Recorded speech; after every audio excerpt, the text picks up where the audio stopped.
娘贪了3年，我照顾了3年，吃喝拉撒擦洗翻身全是我。娘二儿媳和闺女嫌你臭，平儿连屋都不肯进。如今官府修渠补成了30两银子，你一个铜板都没给我们大房留，全给了二房和小姑。要不是我看到弟妹和小姑买新衣新鞋，好奇问了嘴，压根就不知道这回事。既然家里什么都没我们大房的份，往后你也别指望我照顾了。我好不容易跟出轨的渣男离婚，带着女儿享受人生，一场海啸就把我们卷到这鬼地方，醒来就成了这个任劳任怨、活活被气死的同名倒霉蛋。我可不是冤大头。大嫂说的这是哪里话？你是娘的儿媳妇儿，自然是要尽孝道的。他又不止我一个儿媳妇，你们几个都是死的。我是男人，不方便照顾娘，妹妹还小，秀兰又没干过这种事。再说他们也不会照顾人，既然之前都是大嫂照顾，娘也习惯了，往后自然还是得大嫂来。你脸怎么那么大呢？都是女人，她们不会照顾，我就天生会照顾。有事的时候想起我，有银子的时候怎么不想想我？我来你们家当牛做马这么多年，就是轮也该轮到你们了吧？大嫂，你怎么能总想着钱？难道你照顾娘就是为了钱？我照顾娘之前可没想到官府会修渠，同样是家里一份子，平时做事我也没落后过谁，难道就因为你们大哥没了，家里但凡有了好事就跟我们娘几个不沾边？既然你们没拿我当一家人，干活的事儿也别拉扯上我。说来说去还不是为了钱？你们是得了好处还卖官，我是一个子儿都捞不着，还惹一身骚。反正从今儿起，娘这个烂摊子我撂下了，你们兄妹自个儿想办法。大嫂，你怎么这样？耀祖才2岁，秀兰还得照顾孩子呢。再说杏儿，她一个十指不沾阳春水的小姑娘，哪里是会照顾人的？3年前娘摔伤腿的时候，四海也才2岁，我不是也这么照顾过来的。至于杏儿，她都16了，既然没有大小姐的命，就别得了大小姐的病。娘，你看大嫂在胡说八道什么？谁叫你大哥没了呢？他要是还在，赵氏肯定不敢这样。秀兰、杏儿，今儿娘这边你们先顶一顶，我不信大嫂会真的不管娘，等她气消了，说不定就想通了。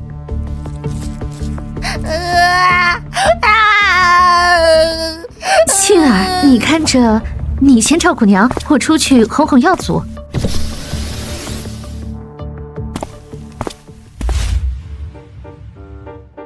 娘，厉害！前世跟你那渣爹的父母没少吵架，这种事只要你立场坚定，别太顾及脸面，谁也掌控不了你。娘，从48到32，突然年轻了16岁，有没有很开心？是不是觉得自己现在有使不完的劲？你是觉得好玩了？老娘好不容易熬出头，又得重来一次，一拖三还穷得响叮当。你觉得我能开心起来？娘在找什么？我帮你。我记得之前在墙缝里藏了一些钱，想全部找出来总个数，之后想做什么，心里也有底。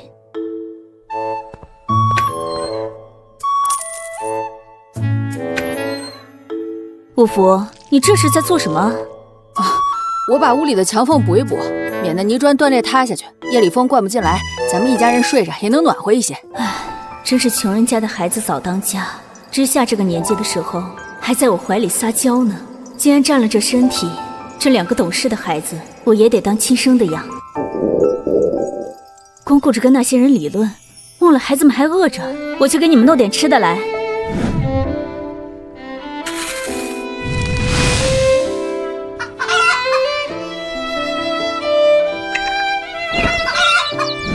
看吧，我说什么了？大嫂就是嘴上硬气，气消了又会跟之前一样了。你往后对大嫂客气些，别真将这个泥菩萨得罪惨了。回头他真撂挑子，咱就没这么轻松的日子过了。我心里有数，大哥都没了，他带着几个孩子能上哪儿去啊？再说我如今是娘唯一的儿子，他的银子不分给我们，难不成分给他一个外人？等会儿吃了饭还得去田里看看呢。你这话说的，大嫂是外人，那我也是嫁进来的媳妇，你将我当什么了？祖宗，我可没说你啊，你跟大嫂怎么能一样呢？行了，别生气，是我说错话了，我给你赔个不是。这还差不多。五福，别忙活了，先吃饭，填饱肚子才有力气干活。娘，您拿了这么多吃的给我们，回头阿奶会不会骂你啊？只管放心大胆吃，这窝头是我昨做的，收粮食咱娘几个也没少出力，你们比谁都有资格吃。他要骂就让他骂，我又不会少块肉。我为了这个家累死累活，到头来连自己孩子都喂不饱，图什么？真费呀，都能用来敲核桃了。唉，为了多存点粮，新米换陈米，还掺了烂黄豆和树叶，味道能好才怪。有的吃就不错了，先保住小命要紧。大哥，你帮我分担点儿。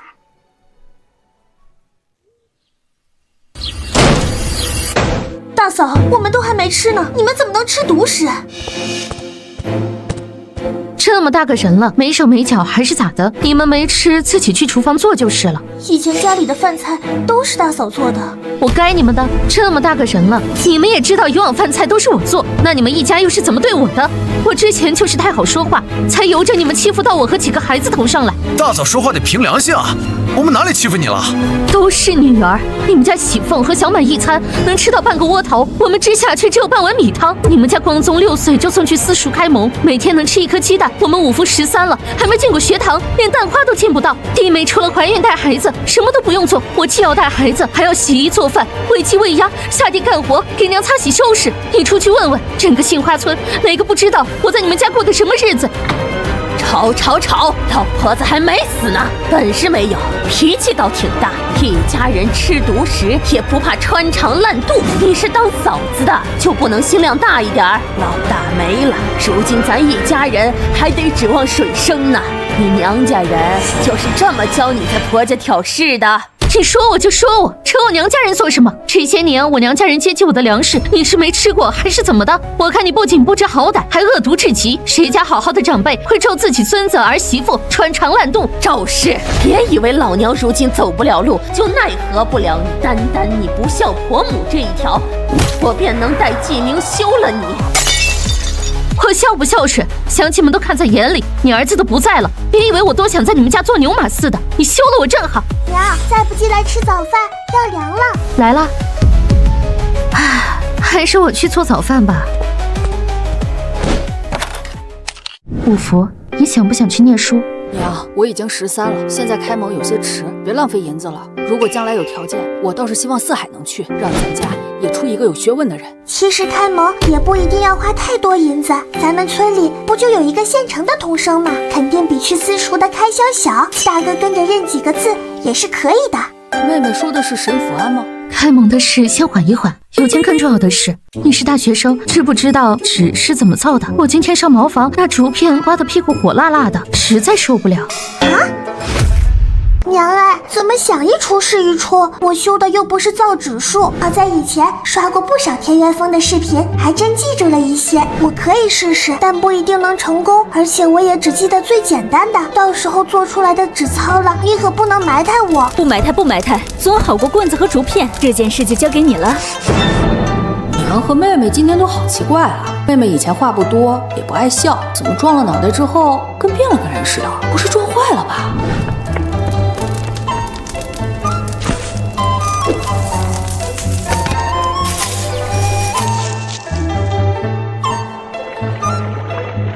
大哥，来帮个忙。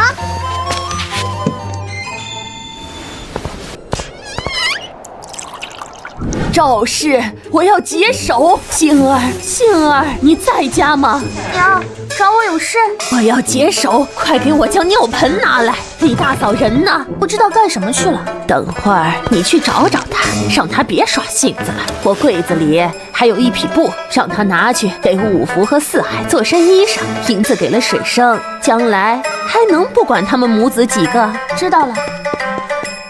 喜凤、小满，你们给阿奶洗一下尿盆，我去找你们大伯母。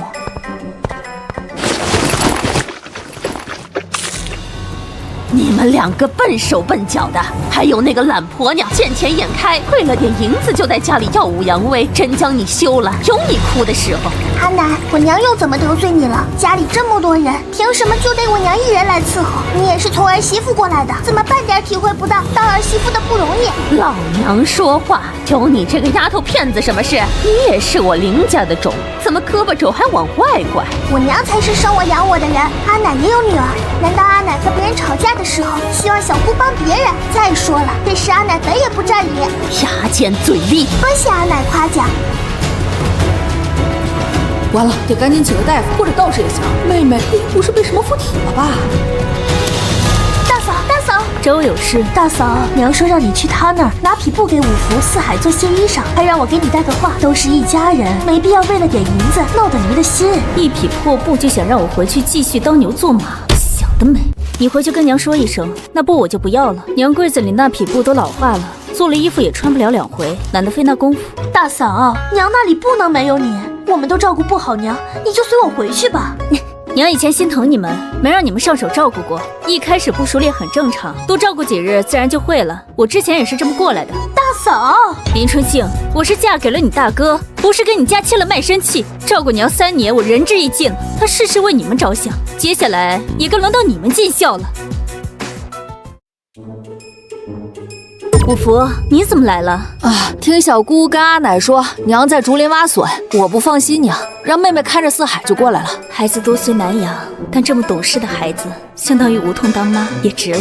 你小姑回去之后，阿奶没说什么吧？小姑来之前，喜凤和小满给阿奶洗尿盆的时候撒床上了，阿奶本就在气头上，小姑回去说了些娘不好的话，阿奶骂得挺难听的。五福觉得娘今日这么做对还是不对？兔子急了还咬人呢，原本照顾阿奶就不该是娘一个人的事儿，我从前便劝过娘的，娘不记得了吗？时间长了都没印象了。也就是我现在还小，等我成年了，他们也就不敢这么欺负娘。这饼画的心里还是暖暖的。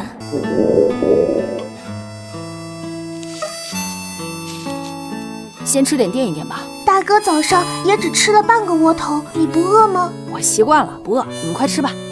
我就着水吃小口应付下就好了，这窝头我实在咽不下。四海真乖。娘，你这些春笋是要拿去卖吗？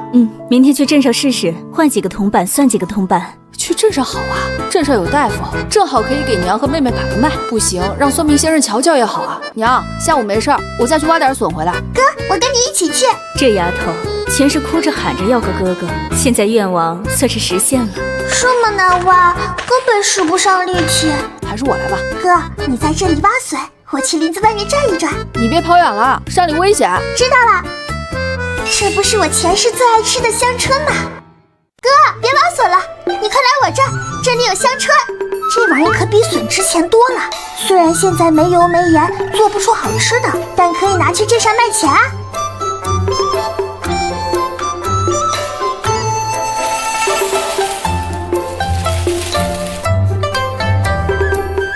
快不行了，饿得慌。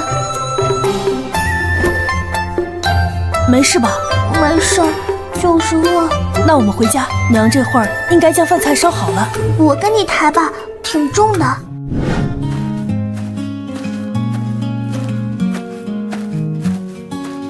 哎，你们俩怎么跑山里去了？身边也没个大人跟着。谢谢福安哥。我刚从书院回来，没事，我先给你们送回家去吧。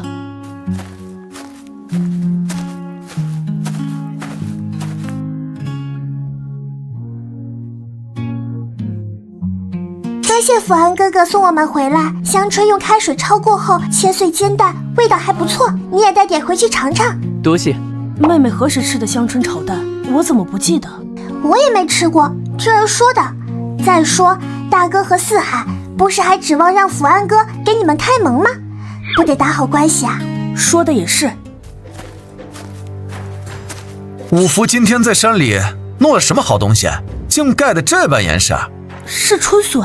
弄那么多笋回来做什么？咱家也吃不了这么多呀。我娘说明儿要拿去镇上卖。你娘明是要去镇上，那娘谁照顾？如今不是轮到二婶和小姑照顾阿奶了吗？我娘总不好在家闲着，自然是要做点别的才行。去就去呗，只是这笋啊不值钱，2篮子也不知能不能卖到10个铜板，除掉牛车钱，赚的都不一定比花的多。二叔这么了解行情，之前是去镇上做过买卖？那倒没有。那二叔怎知笋不值钱，又怎知镇上不缺笋？2篮子笋卖不到10个铜板，也是靠猜的。这丫头平日半天吐不出一个字，今天怎么这么伶牙俐齿了？难道真是撞了脑袋开窍了？我时常往镇上跑，自然比你们懂。回头亏了银子，可别怪二叔没提醒。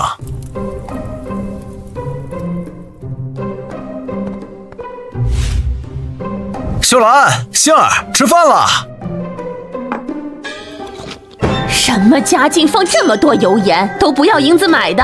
老鼠管仓越管越光，得亏没让你当家，不然家底都给你败光，还好意思说没给你分银子？你抓得住吗？抓不抓得住，娘不也没打算让我抓吗？就不劳你费心了。对了，家里没油盐了，正好我明儿要去镇上，要不要我带点回来？叫花子不留隔夜食，看你这样挥霍，家里迟早被你霍霍光。娘刚才也说咱家不是我当家，这要霍霍光了，这锅我可不背。既然你明儿要去镇上，油盐你有银子就买，没银子少吃点也不碍事儿。分银子的时候和我们大房无关，怎么买油买盐又要我出钱？会赚钱的男人没了，我哪来的银子？没银子，你去镇上做什么？我去镇上自然有我的事。赵氏，你要是还想在这个家过，就老老实实听我的话。你要是不想过，就带着几个孩子从家里分出去。娘想怎么分？银钱分不了你什么。老宅那边还有2间空屋，你们可以收拾收拾住进去。2间破屋子就想打发我，想得美。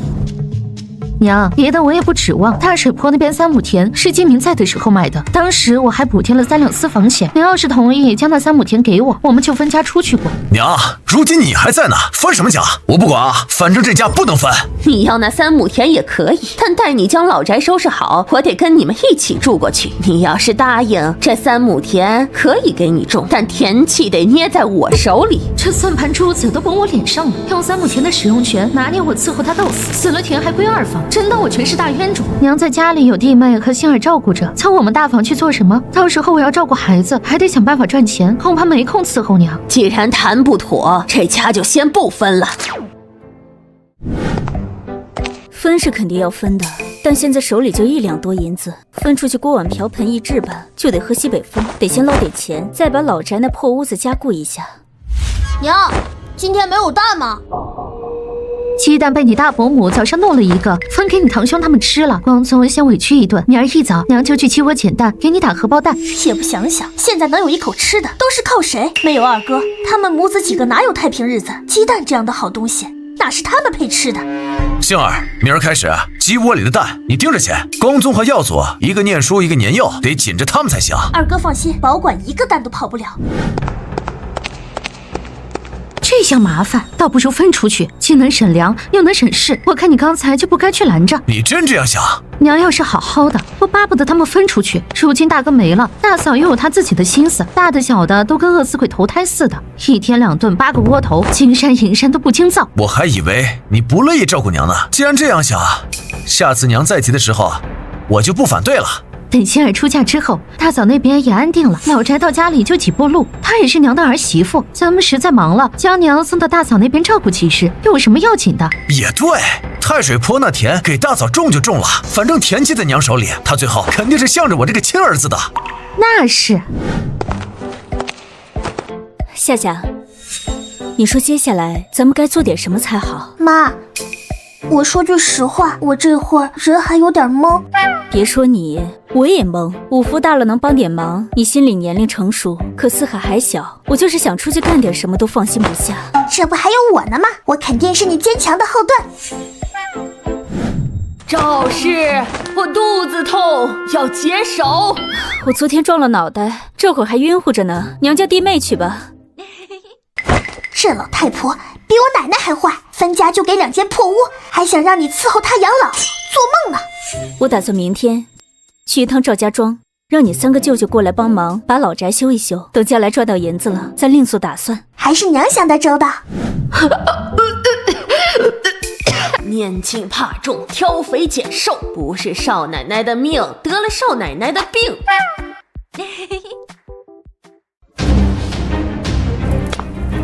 星儿，你嫂子不舒服，快来帮帮忙啊！大嫂，大嫂，你快来帮帮忙啊！家里都乱成啥样了？二叔，我娘头晕，这会儿已经歇下了。那你来。我不行，我笨手笨脚的，回头撒的到处都是，阿奶又得生气了。二叔，还是让喜凤姐姐去吧。李喜凤，你小时候可没少欺负原主，推她下水沟，差点淹死她，这笔账我可都记着呢。喜凤，你来。你喊喜凤做什么？她一个小姑娘家家，哪里做得了这种脏活？大嫂不肯来，我不叫她还能叫谁？难道放着娘不管？还是喜凤姐姐能干，比我会伺候人多了。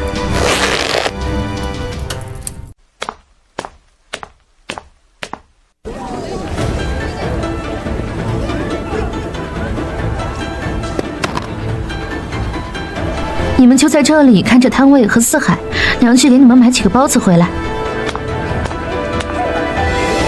老婆婆贵姓？我姓崔。你娘怎么带着这么小的孩子出来摆摊啊？家里没大人了吗？我爹没了，弟弟又还小，我娘担心我阿奶他们照顾不好，就一并带来了。哎呦，真是可怜呐！我看你娘还这么年轻，女人当家不容易呀。是啊，日子不好过，所幸娘现在还年轻，要是有靠谱的，或许能再找一个。大娘，你这鸭蛋怎么卖的？鸭蛋3文5，7文钱可以买2个，3文卖吗？行吧。哎，这几个孩子家的笋不错，新鲜又实惠，我也买了1个呢。娘子要是爱吃笋，可以买了回去尝尝。婶子，春笋切薄片，焯水之后炒鸭蛋，味道很鲜呢。还有这事，怎么卖的？3文钱1个，大的小的都有，可以随便挑。多谢崔婆婆。嗨，不碍事儿。你娘刚才还送了我1个笋呢。卖笋了，卖香椿了。大妹子，你这笋怎么卖的？还有这个香椿是什么价？香椿4文钱1小把，只有6把，卖完就没了。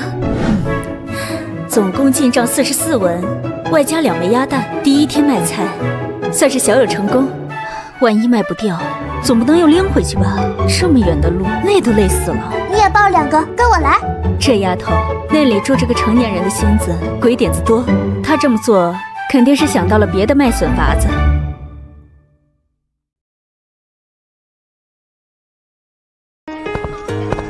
大叔，你们要笋吗？我们挖的都是刚冒尖的新鲜笋，很嫩的，正好还剩了一些。要的话可以便宜些给你。什么价？我们零蜡是3文钱1个，这2个笋可以2文钱1个卖给您。笋给我吧。多谢大叔，笋给您。祝大叔生意兴隆，发大财。小姑娘还挺会说话。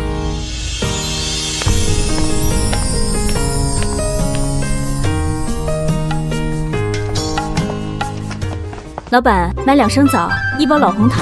娘，你买枣和红糖做什么？这2样都不便宜，回头又被小姑顺走了，不划算。我打算下午去一趟你们阿公阿婆家，让你3个舅舅得空帮我去加固老宅的屋子，等手头宽一些就搬过去。阿奶不是没同意分家吗？无论她同不同意，他们的东西也轮不到咱们。眼下我们自己能赚钱，还是不要跟他们搅和到一起的好，免得自个儿赚的银子都保不住。也好，娘，你和妹妹前天撞了头，要不要去找个大夫瞧一瞧啊？不用了，没必要费那个银子，还得存着修屋子呢，总不能让你几个舅舅白忙活，工钱该给还是得给的。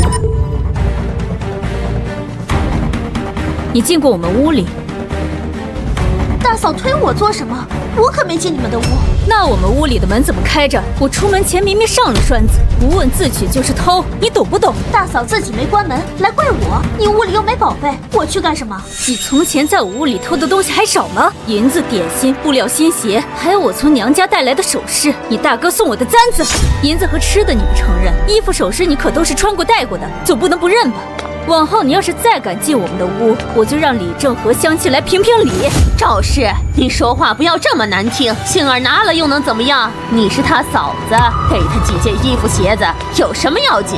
给和偷是2回事，他不经过我同意就是偷。娘要是觉得我计较，我现在就让李正来评理。赵氏，你别无理取闹，杏儿马上要议亲了，你捅出去是想败坏他名声吗？耽误了他的终身大事，你来负责。原来娘也知道他这样做是不对的，那我从前跟娘说的时候，你怎么还给他打马虎眼？难不成是娘默许的？你放狗屁！天杀的，西媳妇婆母啊！娘要是不怕败坏杏儿的名声，尽管将事情闹大，我丈夫都没了，光脚的不怕穿鞋的。杏儿，将赵氏的首饰还给他，咱不稀罕那点破烂。哎，可不止这些东西，衣服鞋子穿旧了，点心吃了也就算了，只是银子，是不是也要一并还给我？今天他自己撞上门来，我当然得借题发挥。讨银子可比卖菜省力多了。大嫂可有证据？你这是诽谤！我知道了，你是不是还在怪娘没给你分补贴银，所以故意抓我空子？我粗略算了算，你前前后后至少从我这偷了2两3钱银子，多出的几钱我当喂了狗，另外2两银子，你今天必须还给我。我没有，你让我用什么还？不承认没关系，我现在就带你去见官，我相信关老爷定能查个水落石出。我不要去见官，娘，你快来救救我！大嫂，你非要将事情做得这么绝吗？这2两银子，你认是不认？我没那么多银子，只有1两5钱。去拿。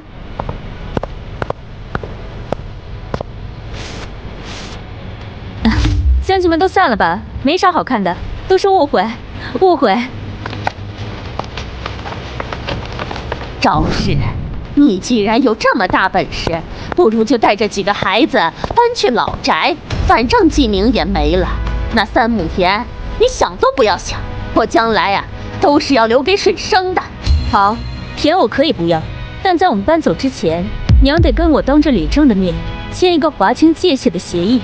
既然不给我们大房留任何东西，将来有个头疼脑热，也别来打我们大房的主意。那怎么行？大嫂也是娘的儿媳妇儿，怎能不管娘？娘不也将老宅给你们住了吗？这小叔子真是贪心，既要又要。那也好办，平分银子和田地，往后娘在大房2房轮流住，我们轮流照顾。那怎么行？娘的东西自然都是要留给我这个儿子的。赵氏，你这般急着跟我们家撇清关系，可是在外边有了相好的奸夫。娘真是造谣，全凭一张嘴。我日日在家当牛做马，哪个男人能看上我？若非你们不将我当人，我何至于此？我还得去一趟赵家庄，是分家还是和离？娘自个儿好好考虑吧。娘，你有没有觉得大嫂整个人都变了？还有知香那丫头，胆子也大了，嘴皮子也利索了，该不会是中邪了吧？许是觉得捞不到好处，露出本来面目了。亏我还觉得他是个好拿捏的。娘，咱要不要去请神婆来家里看看？也好，尽快让他恢复到从前那样，否则啊，真要乱套了。那不是真儿吗？呀，还真是。这个时候他怎么回家了？大哥、二哥、阿五，妹妹，脑袋怎么回事？是不是林家那群王八蛋又欺负你们了？大哥放心，我都摆平了。你也别嫌大哥啰嗦，之前跟你说别总惯着林家，你就是不听。他们要是真好，能把你们养成小鸡崽似的。大哥说的对，往后都不会再让林家人欺负到我们头上了。妹妹性子最温和了，今天怎么？难不成是在林家被欺负狠了？阿祥、阿武，去林家。大哥，你别冲动，我都已经摆平了。我今天回来是想找你们帮忙的。什么忙？咱们回家再说，好不好？大舅，四海走不动了。嘿嘿，走，大舅带你们回家。讨债的来了。谁来讨债了？爹娘，阿姐一家来了。真儿怎么这个时候回来了？伯母不用我伺候，就回来看看，顺便想让几个兄弟去帮帮忙。你日子也不好过，往后回娘家不必带这些东西。今儿还真新鲜，居然带东西回来了。他说婆母不用他伺候了，真的假的？就他那菩萨心肠，这话不能信。你瞧那3个孩子，没个养得好的。妹夫要是还在，他日子肯定好过许多。他们这会儿回来，指不定得留晚饭。我去抓只鸡，弟妹啊，你去薅点韭菜，大家都补一补。行，我这就去。妹妹这几天太反常了，反常到我有些害怕，不会是真摔坏脑袋了吧？下次去了镇上，一定要拉她去瞧瞧大夫。你都多大了，怎么还玩泥巴？要一起玩吗？你不嫌脏啊？去吧去吧，也不知道这些泥巴有什么好玩的。你也是，都10岁了，还带弟弟妹妹玩泥巴。表姐小时没玩过，那都是5岁以前的事情了。哎，这些菜秧子你拿回去种吧。多谢大嫂。你也甭谢我，回去后在婆家人面前硬气些，别总跟个受气包似的，看得人窝火。大嫂放心，我打算和婆母分家了，今儿来就是请大哥他们去帮我修屋子的。哼，你可算想通了。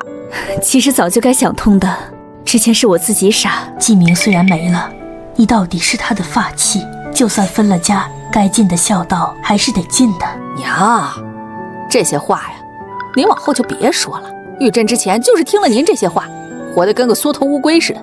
那程氏要是个好的，他能不尽孝？眼下好不容易硬气些，您呢，别又给他憋回去了。罢了罢了，我不说就是。妹妹这边确定好分家，就去通知我们，有我们兄弟几个在，绝不会让那个老太婆欺负你。知道了，二哥也快些回去吧。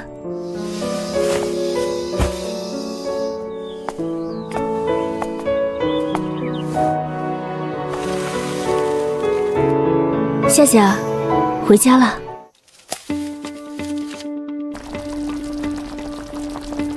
大嫂今日给光宗和耀祖做了蛋花汤呀。这是我昨日去镇上换来的鸭蛋，不是给你们家光宗耀祖喝的。大嫂这话说的，你们吃的粮食难道不是家里的？光宗耀祖喝点蛋花汤怎么了？粮食是家里的，但早饭是我做的。往日鸡窝里的鸡蛋就像你们二房承包的一样，也没见你给我们家匀一口。怎么有手有脚的自己不会煮？难怪男人说大嫂换了个人，这嘴皮子倒像是开了光似的。罢了，大嫂不愿意，我自个儿煮就是了。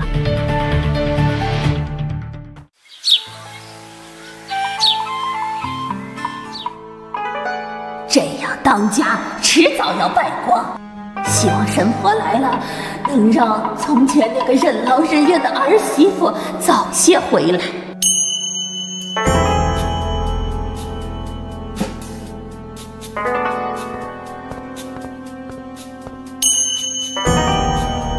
请神婆，看来这是以为我中邪了。娘，相信科学。什么是科学啊？一个很厉害的东西，我也是在镇上听别人说起的。妖魔鬼怪，速速离开！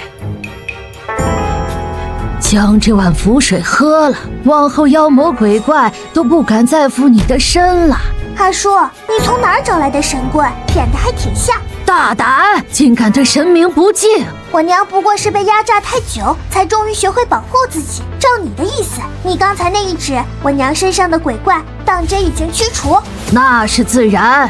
娘，你还想继续跟从前那般照顾阿奶吗？乡亲们有目共睹，我伺候婆母3年，家里大小事全包揽，到头来什么也得不到，还连累了孩子。这次官府征地30两银子，他一声不吭，全分给二房和小姑子。是啊，既然钱都给了水生，那养老肯定也该水生负责了。没错，赵氏也算对得起他了，该轮到小儿媳操心了。你看，我娘根本没有被鬼怪附体，她只是想通了。没中邪，你叫我来做甚？符纸和做法总共300文法金，你抢钱啊？几张破纸收300文，那都是庙里开过光的符纸。你们请我来，总不能让我空手回去吧？回头惹上业债，可别怪我。这场法事是为了给大嫂驱邪，林大嫂来掏这个钱。李秀兰，你可要点脸吧？神婆又不是我请的，谁请的谁给银子，业障也报在谁身上。还不快去拿钱来！好。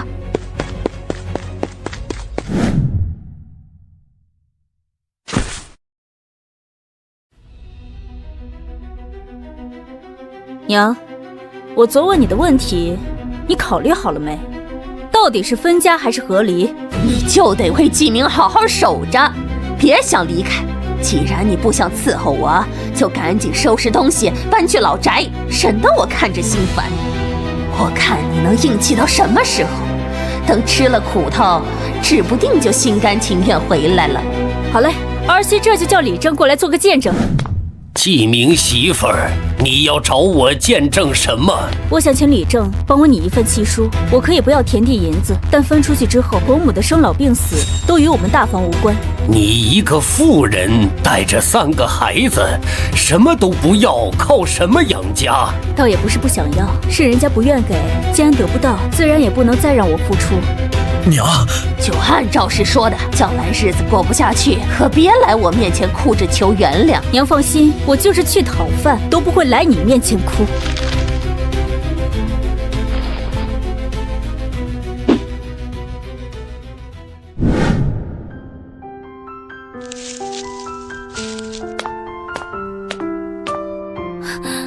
大哥二哥怎么带了这么多东西来？不是说田里还忙着吗？家里的事有阿武他们应付，你这边没人帮忙，我们肯定得过来看看。林家人真有种，竟将这破院子留给你们。妹妹，这破屋还有必要修吗？要我说，推了算了，1个多月就给你盖起来。我婆母只给了3日时间，还是先修修这2间凑合住吧。墙体还算牢固，住人没问题。屋顶的茅草得换，不下雨3天够了，还能给你把墙加固，再围一圈篱笆。行，那就劳烦大哥二哥了。工钱我照外头算，不会让你们白忙活。胡说八道什么呢？我们当哥哥的给你帮几天忙，能要你的钱？大哥二哥送这么多粮食，我已经很感激了。亲兄弟明算账，该给的还是得给的。正好家里还有晒干的稻草，明天就能给你铺上。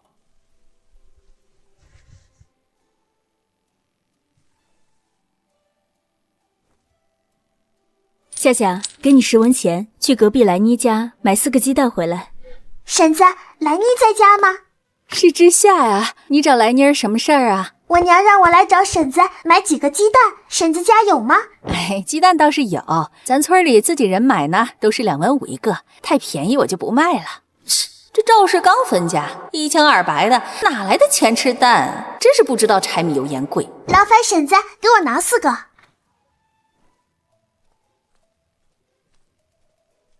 娘，鸡蛋买回来了。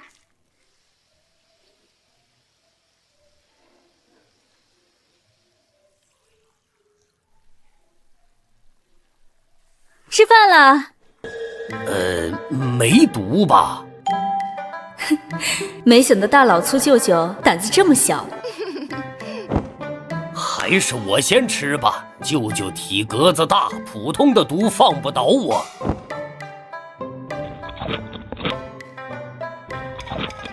吃吧吃吧，应该死不了。先甭管能不能活到下顿，这顿肯定是要一起的。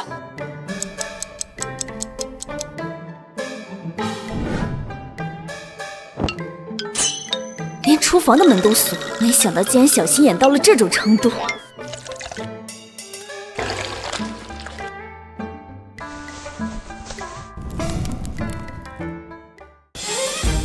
娘，咱们要买这么多东西吗？这才哪到哪儿啊？也就是我们娘俩拿不动更多，家里还差许多东西呢。回头赚了钱得继续置办。五福，快点跟上，咱们今天东西买的多，直接包牛车回去。你大舅二舅这会儿可能已经忙起来了。哎，来了。得，还包起牛车来了。既然改变不了，那就享受吧。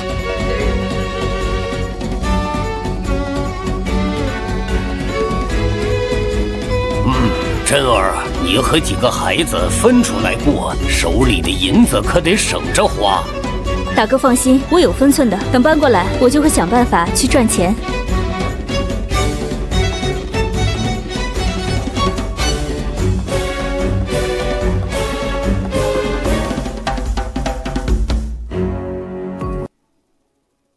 这败家娘们儿才刚分出去就开始大肆挥霍，看她能潇洒几天。回头求上门来，我定要多晾她几天。娘，咱家是不是好久没吃过肉了？你不想来我屋就别进来，来了又摆出这副死德行给谁看？娘，杏儿错了。水生，明儿去镇上砍2斤肉回来吃。哎，知道了。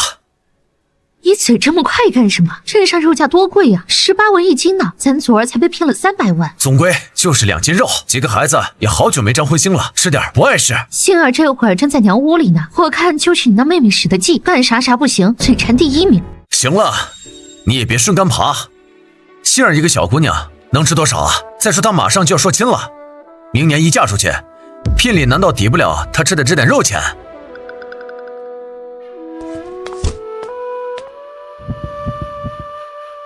大舅，你知道哪里有石灰吗？西口镇附近的小作坊就有，3文钱1升。夏夏，你问石灰做什么？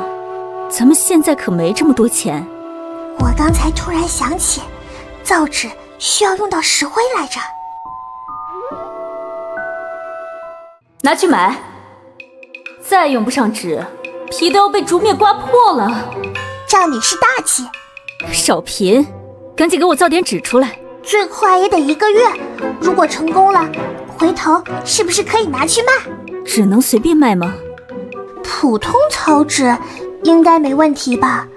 回头我问问沈甫安，他是读书人，比我们了解。只要别干违法的事，你看着办吧。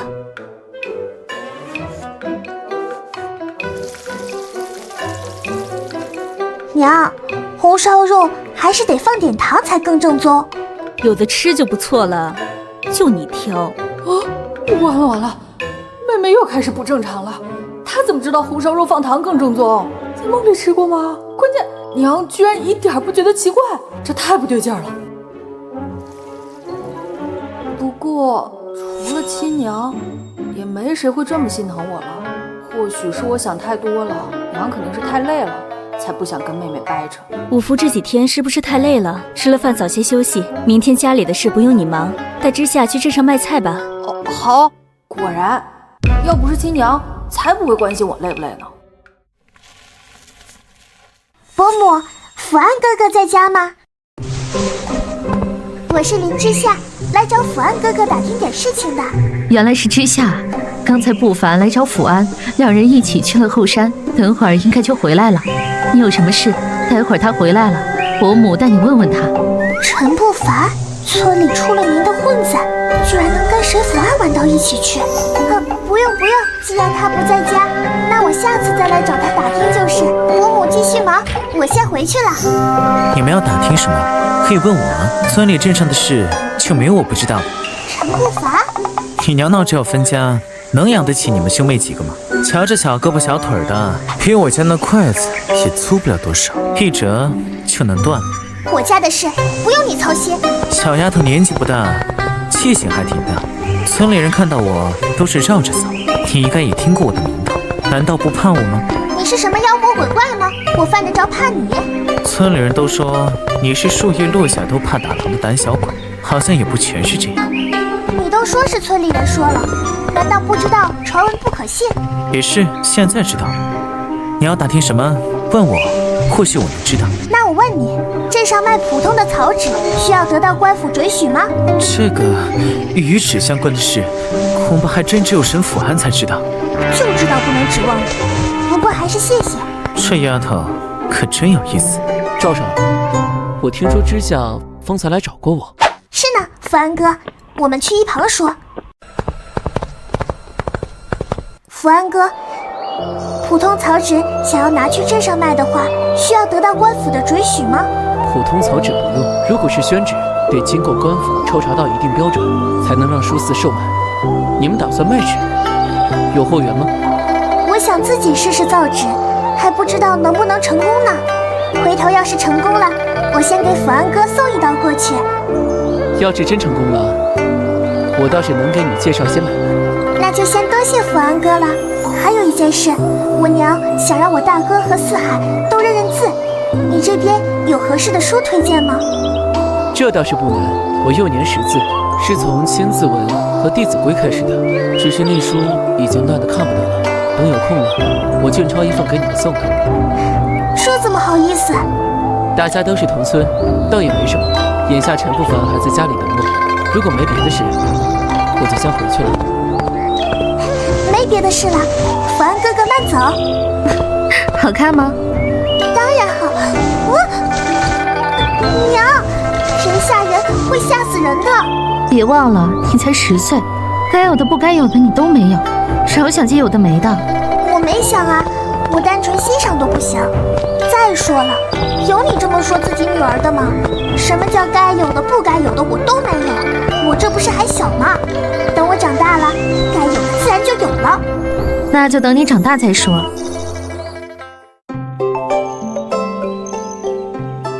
福安哥，早。啊，姓林的小丫头，我这么大个活人站在这里，你没有看到吗？不凡哥，你别跟我妹妹一般见识，她年纪小，我带她向你赔个不是。得了吧，就你这胆儿，还不如你妹子。你们这么早出门是要去镇上？是，一起吧，正好我们借了牛车，再加你们2个小孩，应该也坐得下。坐牛车倒是没什么，但妹妹是个姑娘家，跟陈不凡这种混子走太近，对名声不好。多谢福安哥和不凡哥，你们真是大好人。你听见没？这丫头居然说我是大好人，我他娘的还是第一次被称为大好人。不早了，早些出发去镇上吧，趁着鹿肉新鲜，兴许能卖个好价钱。福安哥，现在制一辆这样的牛车大致需要多少银子？牛车架子花不了多少银子，主要是牛贵。刚出生的小牛犊18两左右，半大的得25两，成年牛就得32两。这么贵？牛要是便宜的话，岂不是人人都买得起了？刚才走那么远的路都不见拉屎，这会倒是跟下雨似的，故意的吧？行了，咱们就在老街下吧，这边人也多。福安哥，不凡哥，你们这鹿打算卖个什么样的价钱？我和我哥这会儿要去新街，如果有人要的话，我可以顺带给你们引荐一下。这只鹿不算大，大概还有70、80斤，行情价是80为1斤，如果整只卖，至少5两银子。我知道了，等会儿有人要，我叫我大哥过来喊你们。难不成这丫头还真以为自己能卖出去？你赶紧去将牛车拴好吧，等会儿卖了路，我还得往书院去一趟。今日不是放旬假，怎么又要去书院？那边书肆的白马纸便宜，买些回去抄书。得，那我拴牛车去了。不知两位来我们金杯楼，所谓何事？我们这位大哥，我们在山里得了些野味，不知道后厨收不收？如果不收的话，我再去别家问问。我倒是可以帮你们去问问，都有哪些东西？蕨菜和鹿肉，不过鹿放在老街了。金杯楼要的话，等会儿我们可以去取，劳烦这位大哥了。就是你们，这里有鹿肉。是，不仅有鹿肉，还有蕨菜呢。大叔瞧瞧，这蕨菜都是新鲜的，用来炒腊肉最香了。行，你们去将那鹿抬过来吧，这蕨菜我也一并收了。那鹿有70、80斤，另卖80为1斤，一整只是5两银子。您这边确定是要一整只？怎么，我们这么大的酒楼，还担心我们付不起5两银子？没有，大哥，你快去老街，让福安哥他们将鹿肉拉过来。这吊儿郎当的气质，跟镇上那群闹事的混混一模一样。这小姑娘怎么就跟这种人扯上关系了？你们接下来是回家，还是要去做什么？我们想去找一找附近的小作坊。不凡哥，知道哪里有卖石灰的吗？出了溪口镇往西，大概2里路就有。你们先去，我和福安还有点事，待会儿过来帮你们拉石灰。那就太谢谢了。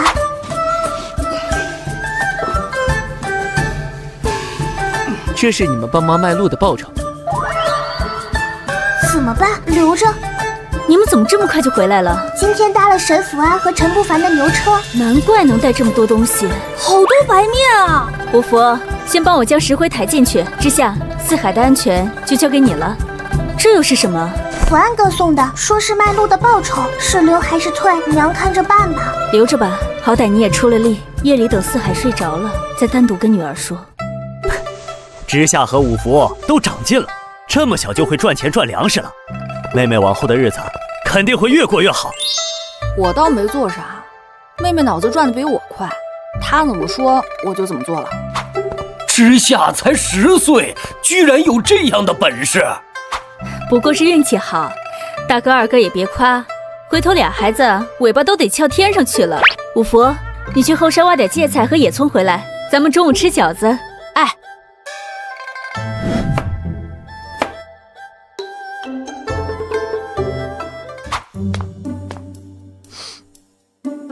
真是没想到，大嫂一家离开家里之后，日子竟过得这样滋润。大嫂，今儿中午吃饺子呢？是啊，吃饺子。哎，我来给大嫂帮忙吧。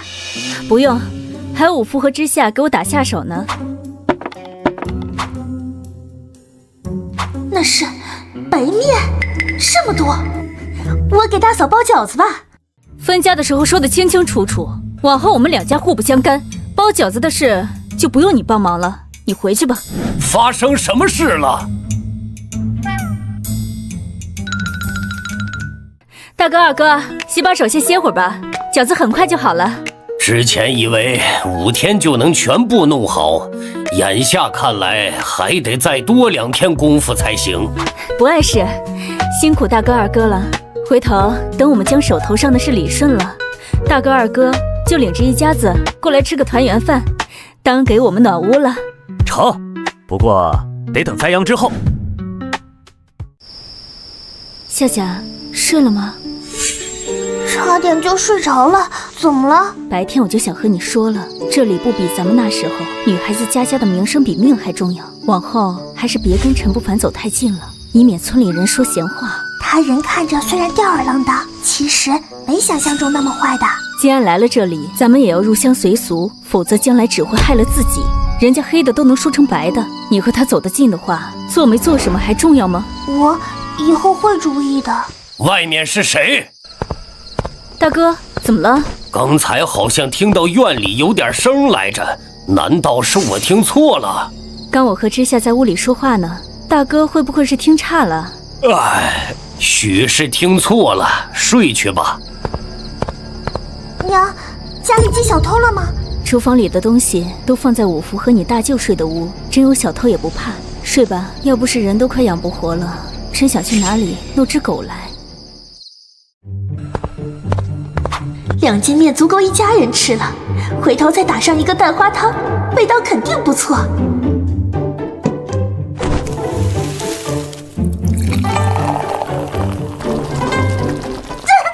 杏儿，杏儿，发生什么事了？水生、秀兰，快去看看杏儿。杏儿，你在厨房做了什么？哪里来的这么多石灰？二哥，大嫂害我！大嫂不是都分家出去了吗？她怎么害你了？那些石灰粉是我从老宅带来的，我以为是白面，可我昨日明明看到大嫂用白面做了饺子，怎么会变成石灰粉呢？肯定是大嫂害我，我的手好痛，会不会留疤？还不快去镇上喊大夫！昨儿我从你这里拿了饺子回去，讨了娘好一顿骂，说你日子过得本来也不容易，我这个当哥哥的还从你这里拿东西走，你是不知道我当时那个冤枉啊！让二哥受委屈了，待下回去了，我亲自跟爹娘解释。哎，解释倒不必，不过往后我是不敢再从你这里拿任何东西走了。你有什么东西，还是先紧着几个孩子，我先进去给大哥帮忙了。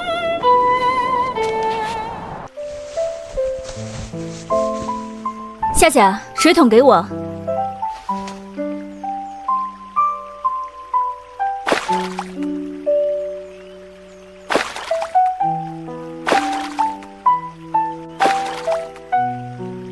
抓到了！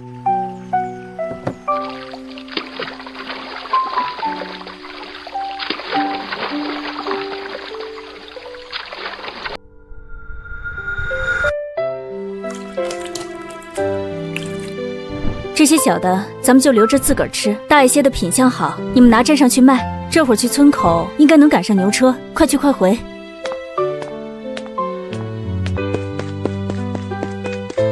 呀，五福一早差这么多鱼，是要拿去镇上卖呢？去碰碰运气，还不一定有人买呢。哎，你们家最近日子还不错呀，总能闻到肉香。阿公阿婆担心我们搬家没吃的，特意破费银子让大舅二舅带来的，昨儿吃完就没了。没事儿，往后再想吃可以自己赚。没想到平日里木木讷讷的大哥，还有这般机灵的时候呢。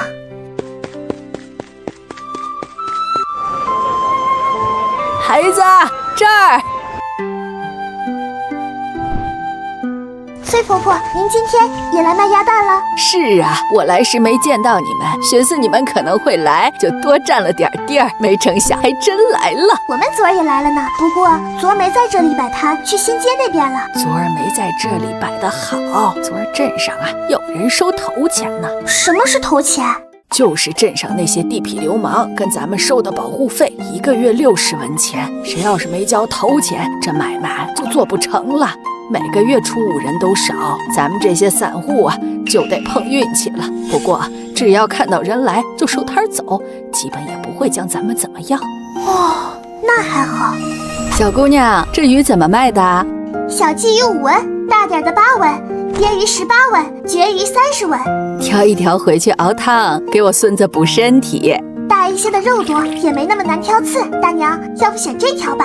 行，那就这条了。这个毛草菌，大娘要不要带点回去？炖在鱼汤里可好吃了。您要的话，跟鱼一起，给我10文钱就好。好，哥，你要不背着蕨菜去金杯楼瞧瞧？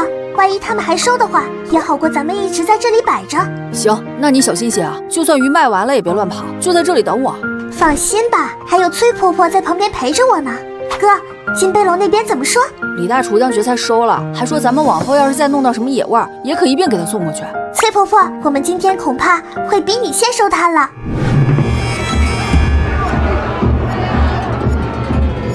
快收摊儿！收头钱的那帮人来了！停旗下，林五福，你们跑什么？沈不凡，就是你们在这里收头钱？是啊，今天正好轮到我来这里巡查。你们在这里卖什么？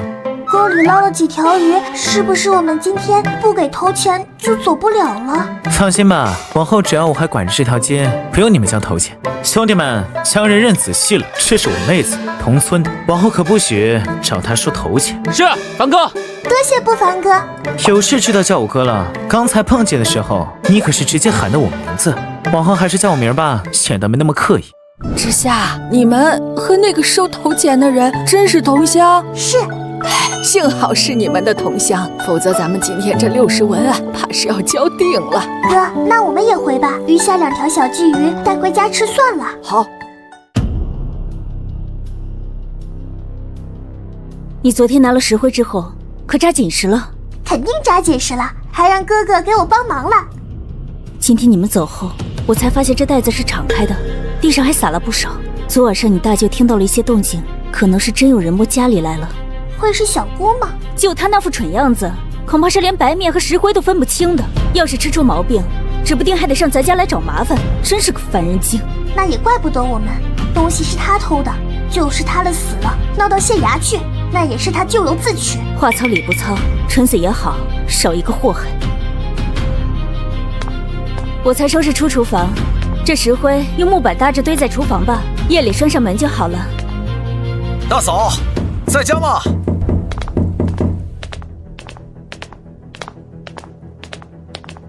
大嫂家里是不是买了石灰？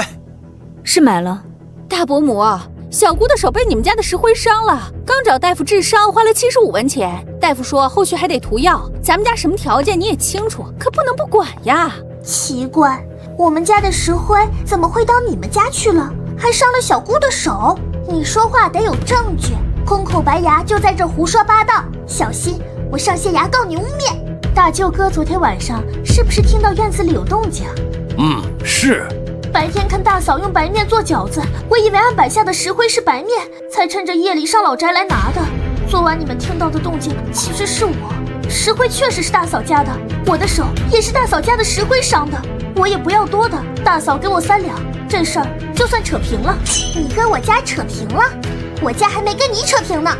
之前没分家，小姑就隔3差5偷我们屋里的东西，这次都分家了，又拿到老宅来了，这说白了就是偷。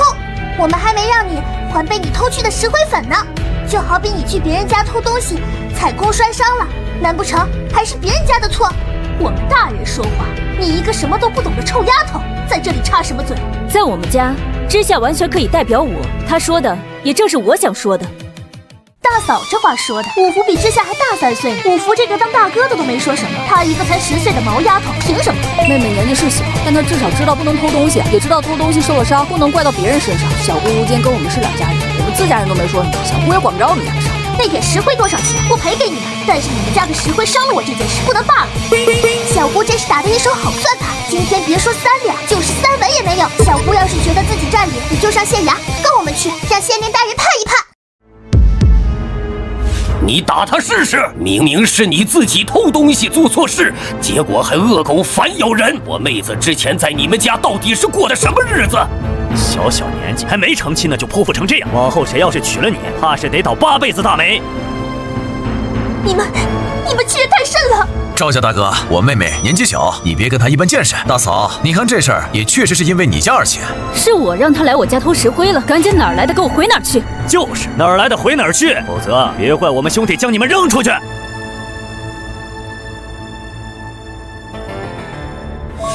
行了，别逗死了。大夫不是说娘这腿还有治吗？这些日子你好生伺候着娘，等她的腿好了，自然有法子镇住大嫂一家。娘的腿能治？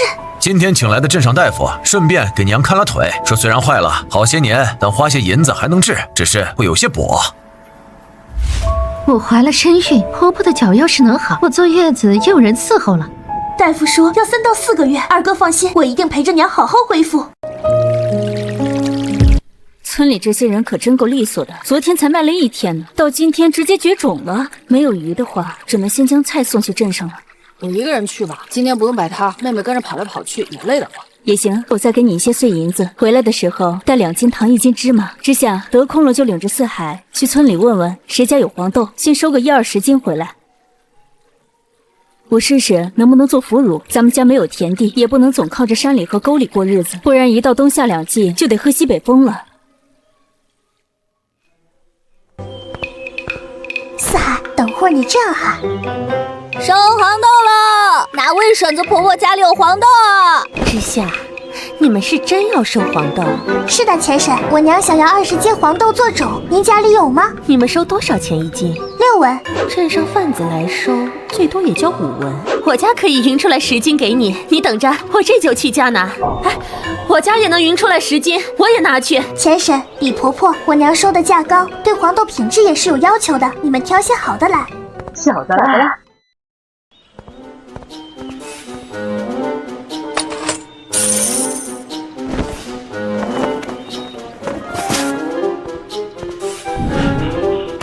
就你这小胳膊小腿的，背20斤走这么一段路已经很不错了。上回买的芝麻糖还有几块，你跟四海吃去吧，记得给五福也留1块。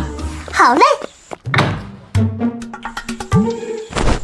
那吃吧。这块留给娘吃。行，那就给娘留着。四海真孝顺。花的比赚的还多，娘到底想干什么呀？五福回来了，怎么好像不高兴？今天菜没卖出去啊？那倒不是，就是感觉赚太少。哎，多少都是赚嘛，钱啊都是攒出来的。那也得攒得住啊。这20斤黄豆又是100多文，我今天赚的钱都不够家里花的零头。算了，先饱一餐是一餐。五福，糖和芝麻都买回来了。买了。行，娘中午给你们做几个芝麻酥饼尝尝，回头要是味道不错，明儿你再去镇上的时候就往铁匠铺跑一趟，定制一个鏊子。定制鏊子又要花一大笔钱。你要是不想去也没关系，等你舅舅他们忙完，我自己去也行。我没有不想去。那行，明儿去镇上，我再给你一些碎银子。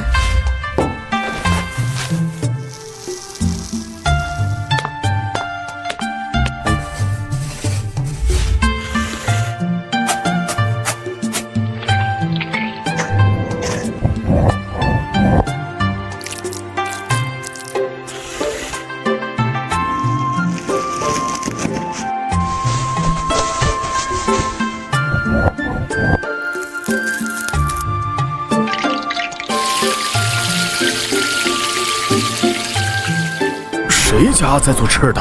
这么香！哎，你趴在这做甚呢？又没得你吃的。走，回家去。婶子，等一下。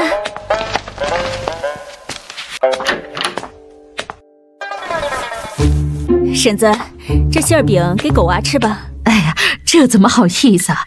又是白面又是芝麻的，贵着呢。拿着吧，狗娃跟四海一样，正是嘴馋的时候。不过我们家也没多的，就这一个。快，谢谢你伯母。谢谢伯母。哼。哎，你忙你的，有什么事就喊一声，我们在隔壁都听得到。五福，之夏呢？妹妹刚才说出去走走，我去找她。是个傻，不对，这个才是，太好了。妹妹啊，你在哪儿？之夏，吃饭了。我在这儿。哎，你在这儿干什么呢？也不怕碰到长虫？我砍了些蒿笋。都怪我不该催你。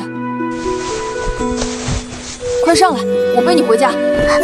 伤口不深，我自己穿鞋走吧。哎呀，快上来，不远，没人看见，回去包扎好再穿鞋，不然会疼的。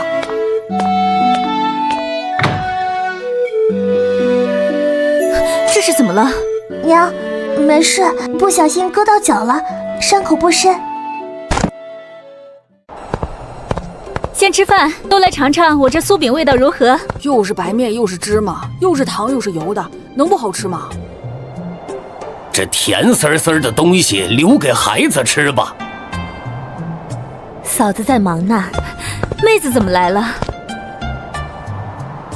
我婆母说，嫂子给了狗娃一个糖馅饼，家里也没好东西，就拿2个鸡蛋给孩子们补补。这韭菜啊，是自家种的，不要钱。看你家院里没种，特意让我拔下来。这怎么好意思？那我就不客气了。嫂子只管收下，我先回了。哎，你慢走。哥，差不多了，你再去唐斋香春那地方看看，有新的，明天一起卖。咱们卖那边有点远，你脚伤着了，等会儿我去就行了，小心点儿。1斤面大概做12个饼，需要1两糖，半两芝麻，再加猪油，成本23文左右。一个饼成本差不多2文钱，5文一个，能赚对半多呢。这买卖可行。老天爷，我没走错地儿吧？娘和妹妹啥时候会写字儿了？娘，你和妹妹什么时候学会写字的？啊，我们哪会写什么字？这不是跟你妹妹合计成本，脑子算不明白，在地上胡乱做记号吗？哦，好像也是这么个理。娘，香椿摘回来了。哥，你先拿点蒿笋去金杯楼，能卖掉点，省点功夫。行，你哪儿也别去，我去就回。卖蒿笋了，卖香椿了。小姑娘，你这莴笋怎么卖的？3文钱2只，可以炒一大盘呢，清甜鲜嫩。大婶，再来2只吗？成，给我来4只。好嘞，给您挑的都是个大的，大婶慢走。切，陈不凡，你这样是会吓死人的。倒是难得看到你屁滚尿流的样子。屁滚尿流不至于，脚受伤了没站稳而已。我哥去金杯楼了，马上回来。你哥心挺大，把你个小屁孩扔在这儿。我可不是小屁孩。对了，正想跟你打听个事儿呢。我娘想在镇子上支个摊子，卖芝麻酥饼。你知道哪有固定的摊位吗？就像那边包子摊那样的。老街的固定摊位都被占了。这样，回头我让弟兄们找个合适的位置，给你另换一个。太好了，等有了摊位，我们也会按时交头钱和摊位费，不让你为难。话说，你们收的头钱都去哪里了？一部分上交官府，一部分分给管这条街的弟兄们。不然你以为这条街怎么这么太平？那看来你们干的都是好事啊。我还有事，摊位的事我记下了，落实了通知你。哎，妹妹，你没事吧？我怕有人趁你脚伤了欺负你。哥，金杯楼的蒿笋卖了多少钱？42文，加上香椿，今天卖个100多文不成问题。可等会儿还要去订鏊子，赚的钱还不够花呢。这个尺寸的鏊子430文，5天后来取。跟我来吧。妹妹，陈不凡要带我们去做什么？他想让我们加入他们，帮着在老街收头钱。我们不行啊，娘会骂我们的。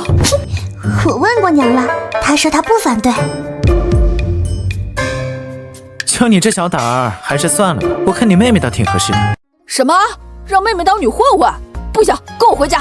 除非娘当我的面亲我同意，否则我不会让你去的。哥，我逗你呢。陈不凡是带我们去看摊位的。看摊位？是娘跟你提的？对啊，娘不是让你去订鏊子吗？她想在镇上摆摊卖馅饼。我早晨碰见陈不凡，就跟他提了这事儿。哎，你不早说，我还真没猜到。这个位置够不够？够了，够了。这里摊位费和头钱是多少？这边偏一点，摊位费120文，头钱60文。头钱你们可以先不给，等赚到钱再说。棚子和灶得你们自己担。成，这位置你先给我们留着，等我娘明天来看过，就给你付摊位费。妹妹，180文可不是小数目啊，咱们还是先跟娘商量商量吧。这样吧，位置我给你们留着，你们一家人明天看过之后再做决定。行，那明天我们在这里会合。那明天咱们一起去看看再说。这才对嘛，这么大的事儿，哪能让妹妹一个小孩子做主？妹子，你带着孩子不容易，这钱我们不能要。大哥二哥要是不收，往后我都不敢再请你们帮忙了，这钱必须收着。现在我是普安，来给之下送书的。福安哥来了。这几日学业重，只抄好了千字文，《弟子规》过几日再送了。都谢福安哥，你的字真好看，修好前世背过几句，繁体字也认得一些。福安哥，这一句怎么念啊？润鱼成穗，绿缕调阳。前面几句你都会了。以前听二叔家的灵光宗念过，所以记住了些。福安哥，你能教我写这几个字吗？回头我好教我哥和四海。好。写点字也好，省得五福以后再疑神疑鬼。你学一遍就会了，之前练过吗？没有，就是平时喜欢拿棍子在地上乱画。这世上果真有天赋异禀之人，好好学。不早了，我也该回了。福安哥，这书多少银子？总不能让你白忙活。银子不必，改天得了猎物，多帮我们找找销路就好。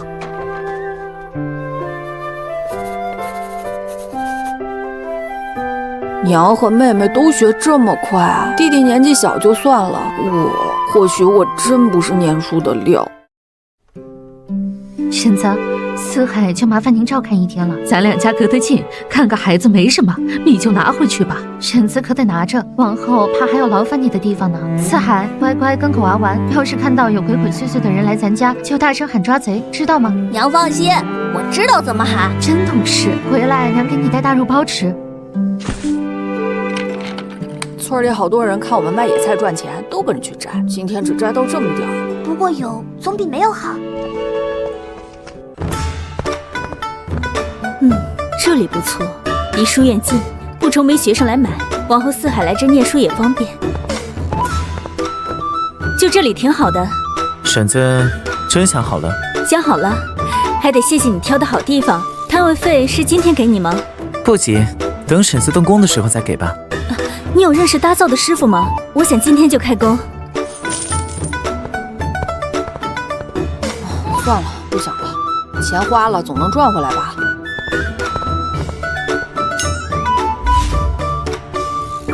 五福，你留在这儿给金师傅帮忙，我和你妹妹先带些东西回去。四海，娘，姐姐，看你这一身，跟你得滚出来似的。小孩子家家不都这样，脏了洗一洗照样能要。都来洗洗手，婶子给你们分馒头吃。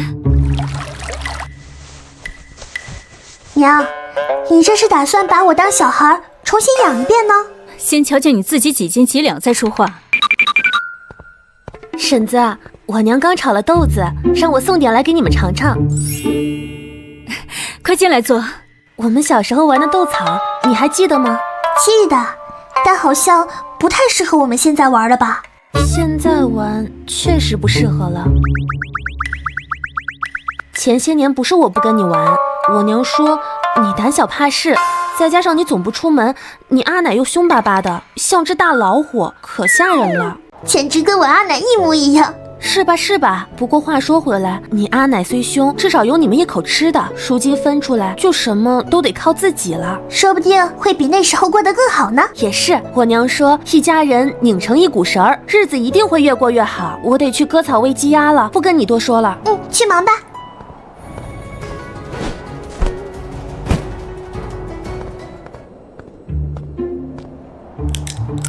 你来我家做什么？邹嫂子，我想借你家石磨磨点豆子，我给钱，2文钱行吗？借来吧，我们家石磨可不白用。你磨豆子做什么？之前在娘家学了门手艺，想试试成不成，赚点钱养孩子。你还年轻，就没想过改嫁？没有，孩子都仨了，再熬几年五福就成年了，家里有男丁撑门庭，比什么都强。这种吃力不讨好的事，我才不干。这是人来借石磨，你这么盯着人看做什么？我看你就是不怀好意。哎呀，媳妇儿，我没有。哎呀，松手啊！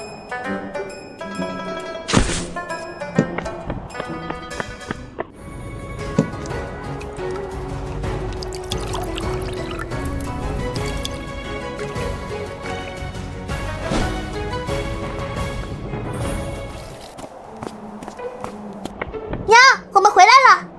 你们去哪儿了？没往深山里跑吧？放心，就在山那边的荒地里摘的。娘，你看，四海还在草堆里捡了4个野鸡蛋呢。哟，真不错。我跟兰妮说好了，卖了钱我6他4，毕竟销路是我提供的，她也乐意。兰妮、狗娃，你们回家拿个大汤碗来，婶子给你们弄点好东西尝尝。婶子，是什么好东西啊？你去拿碗来就知道了。狗娃，你抱个碗出去做什么？隔壁伯母让我拿的，说给我弄点好吃的。这赵嫂子手也太松了，又是饼子又是馒头的。你们懂什么？人家这叫会做人。我瞧着赵家那几个孩子都机灵，以后日子差不了。邻里关系打好点没坏处，让狗娃顺便带个蛋过去，不能白拿人家东西。哎，伯母，我娘说不能白吃你家东西，让我把蛋带给你。好，伯母给你多盛点。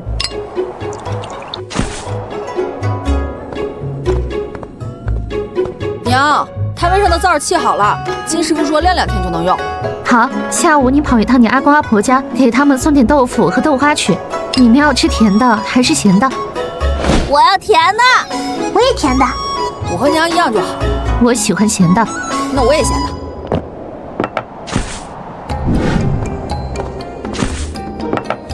又是饺子又是豆腐的，还给工钱，这不对劲呐！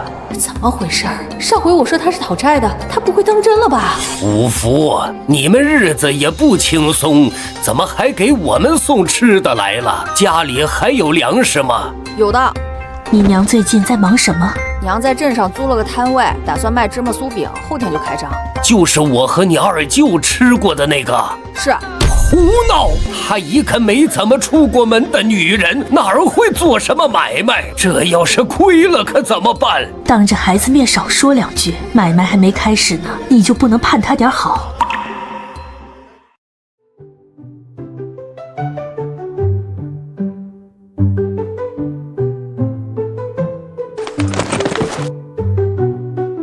抓住了，抓住了！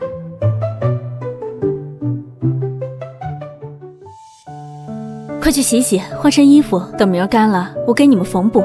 这几天俩孩子天天2头跑，也赚了2000多银子。要不是钱不够，真想给他们买身新衣服。娘，抓到野鸡了，正好咱们明天开张，双喜临门，好兆头啊！行了行了，快去洗洗。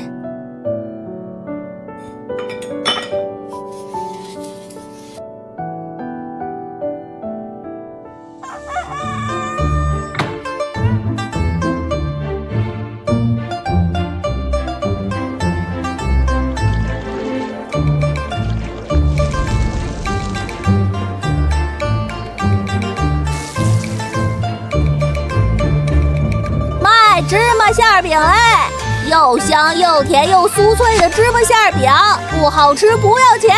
大哥，尝尝我们新出炉的芝麻酥饼吧，免费试吃。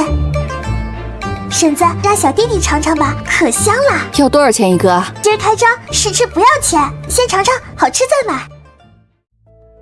妹妹这样免费送，本钱都要亏进去了。可娘都没说啥，我也不敢说。不急，开业第1天。主要是打响名气，等他们想吃的时候，自然会来。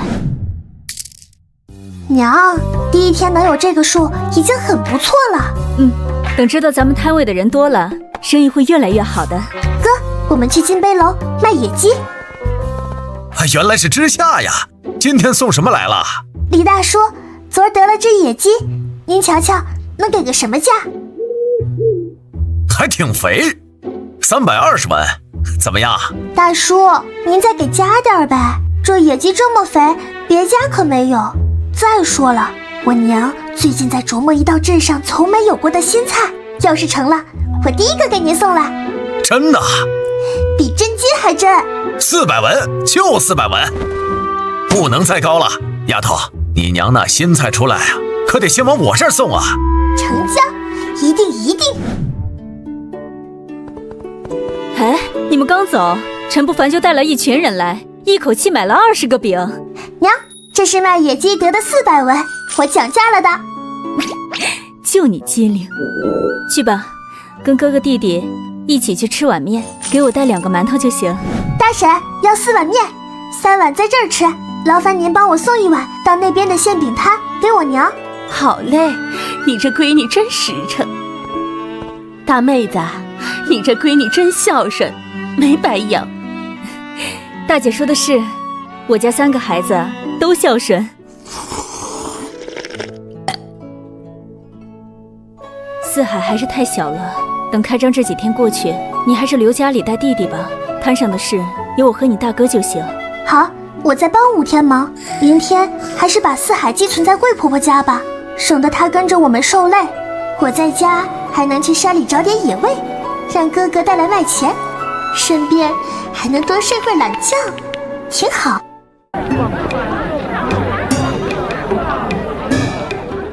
现在生意兴隆，托福托福。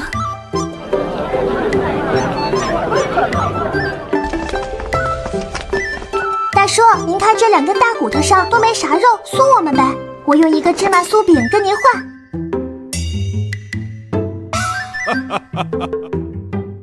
哎呀，我的腿要断了，娘，这路也太远了。等咱们赚了大钱，一定要买头牛，买辆车。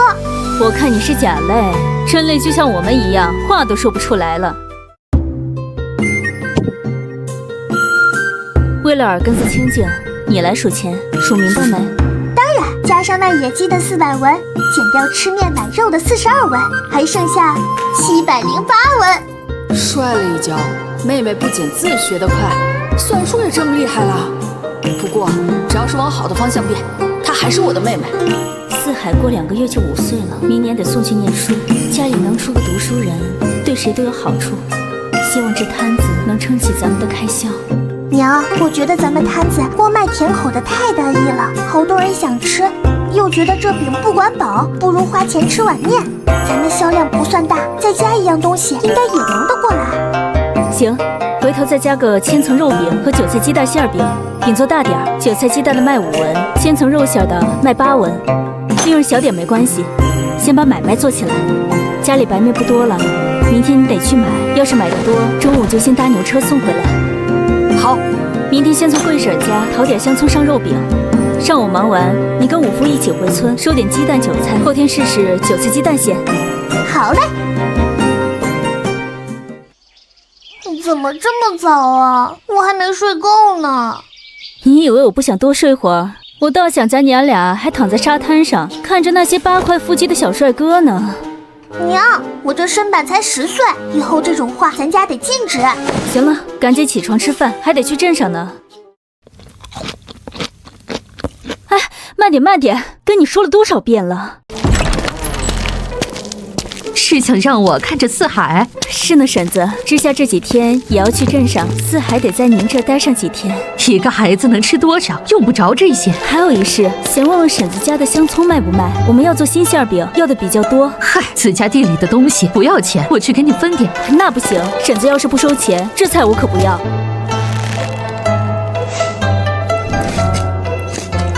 这饼怎么卖的？芝麻馅饼5文，肉馅千层8文，皮儿薄馅儿多，一口下去滋滋冒油，特别管饱。来一个尝尝。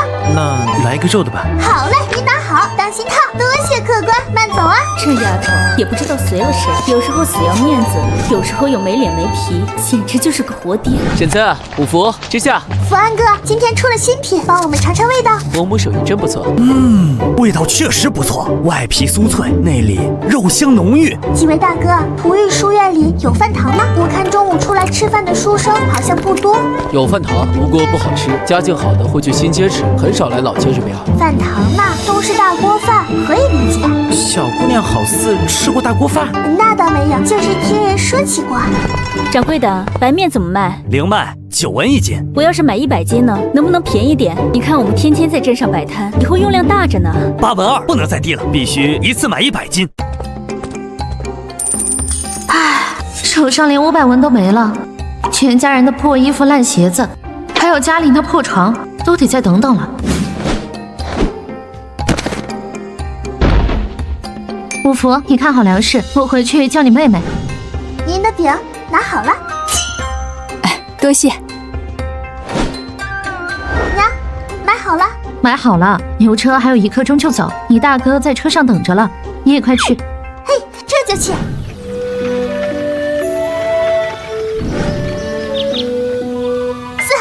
回家了，姐姐，你怎么又玩了一身泥？姐姐，你给我带吃的了吗？鼻子挺灵啊，知道有吃的，还不快去洗手？遵命。妹妹，我得早些回镇上去了，娘一个人忙不过来。哥，路上小心点。姐姐，什么好吃的？吃吧，等会儿我再给你做好吃的，顺便把昨天买的大骨炖上。晚上咱们吃大骨汤面。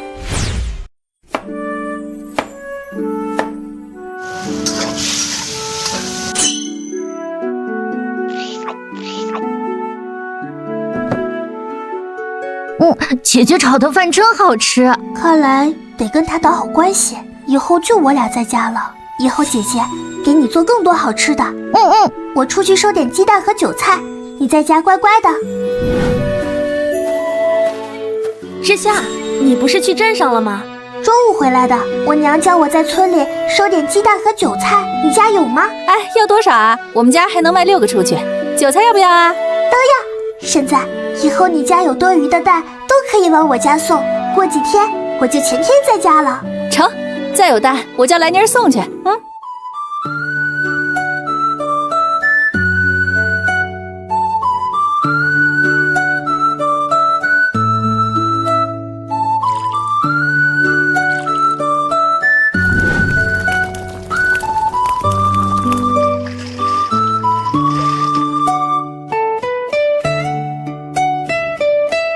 没想到在家的活这么繁琐，前世老妈一干就是20多年，渣爹还说她在家享福，要是再给我一次机会，非得给她2巴掌不可。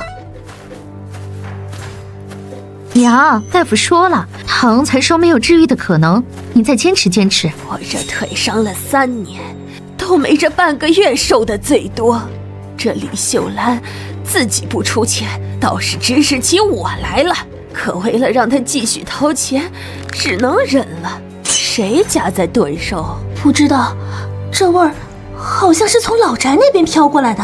赵玉珍那几个白眼狼搬出去大半个月了，一个都没回来看过我，日子倒是过得挺滋润。杏儿去一趟老宅，让赵氏去赵家庄叫他兄弟来帮忙，家里田地你2哥一个人忙不过来。姐姐，小姑来了！四海，快关门！林之夏，你娘就是这么教你对待长辈的。我娘说，做人要有长辈的样子，才配被尊重。你上回顺走2斤石灰，谁知道你这次来又想顺什么？赵氏呢？让她出来，我倒要看看她是怎么教女儿的，教得这么野蛮无理。我娘不在家，你别白费力气了。你自个儿偷鸡摸狗的事都没少干，你娘都没教好你，有什么资格指责我娘？林之夏，你开门，看我不打死你！你娘人呢？死哪儿去了？这个我可不能告诉你。我不是养不起你们，学勾栏里的女人，靠伺候男人赚钱去了吧？林春夏，你还要不要脸？一个未出阁的姑娘家，当着晚辈的面说这种污言秽语，诬陷自己的嫂子，你就不怕遭天谴？大房最近日子是过得不错，还飘着肉香呢。难道赵氏真干了什么见不得人的事儿？饿死事小，失节事大。春熙，这话不能乱说。赵氏这些日子在做什么，我们这些当邻居的都清清楚楚。他赚的每一个子儿都是干干净净的。有些人眼盲心脏，看什么都是污秽的。一个未出阁的姑娘家，张口闭口就是勾揽女人，伺候男人。莫不是你自己想去赚那轻松钱？桂婶，你少在这里抹黑我。那你抹黑你嫂子就有凭有据了。那你说她在做什么？人家在镇上摆摊做正经买卖呢，今儿早上还来我家领了一把香葱，喏，院子里种的就是。对，之夏今天还来我家收鸡蛋和韭菜了，说是给他娘做买卖用的。赵氏会做买卖？小姑，我们已经分家了，签了契书的，往后你们家的事跟我们没关系，也别想拿长辈的身份来压我。现在请你离开，我家不欢迎你。桂婆婆、刘婶，刚才多亏了你们为我娘说公道话，不然我真是有嘴说不清了。没啥，就动动嘴皮子。那林春熙也不知道往后要祸害哪家。婶子放心，咱可看不上他那样的，他呀心气儿高着呢。行了，我们先回去了，你把门关好，当心他去而复返。哎，婆婆慢走。娘，你是不知道，林之夏那小贱人不仅关门不让我进，还咒我遭天谴。你说老宅还炖着肉，千真万确，那肉香味儿，看热闹的都闻到了。这赵氏刚做点小买卖就不知道天高地厚，这么花钱，迟早败光。水生，吃了饭你去趟老宅，你大嫂一个女人家在外抛头露面，别是借着做买卖的幌子干些见不得人的事儿，伤了你大哥的门风。好，娘，家里田地我一个人忙不过来，要么让大嫂去叫赵家舅哥们来帮忙，要么咱花钱请人吧。哪有闲钱请人？我今天让杏儿去，就是说这事儿。结果被那小妮子关在门外，待会儿你去了，顺便把这事儿提一提，让她上点心。哎，好。娘，你可算回来了，江湖救急。你在厨房打仗呢？大嫂在家呢。有事？听说大嫂最近在镇上做买卖，家里没田没地，只能做点小买卖赚口粮。今天来是想问问，如今春耕正忙，赵家几位大哥什么时候能过来帮忙啊？往年我娘家兄弟来是为减轻我的负担，如今我家没田没地，他们自己家都忙不过来，还来这里干什么？嫂子，家里正忙，你还真什么都不管了？再忙也跟我无关。既然签了契书分了家，往后我就不会再管你们的事。要是觉得我们碍眼，你可以让娘给我一封和离书，我立马带孩子走。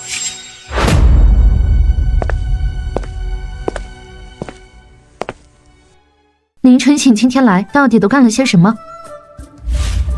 也就是家里没个能挡事的男人。娘，要不你给我们找个后爹吧？你还年轻，也该有自己的生活。去，少想些有的没的。你现在该想想怎么赶紧把纸做出来。都快1个月了，也没见你弄出个名堂。造纸急不得，都泡了大半个月了，不差这几天，不然功亏一篑又得重来。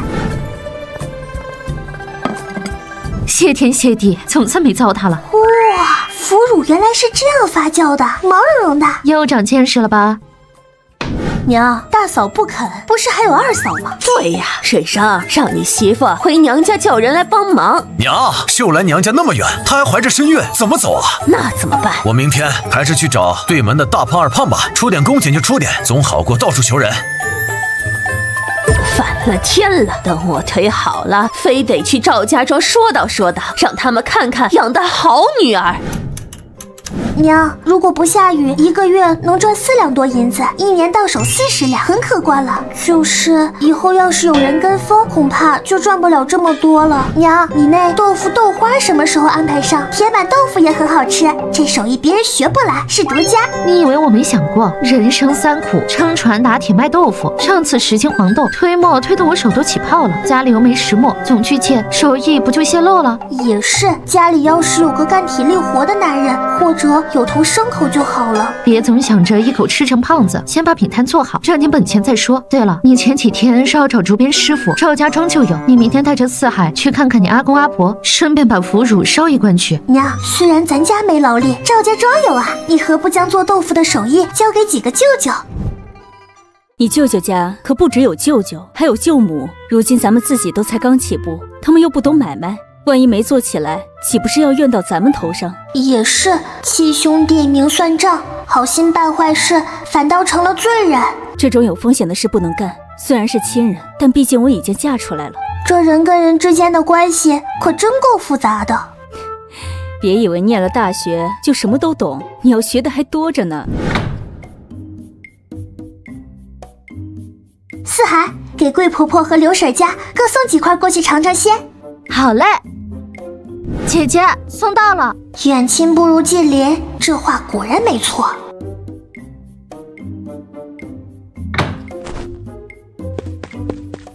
四海，你看，那是槐花树，再过半个月开了花，咱们采回去包饺子吃。该喊人了。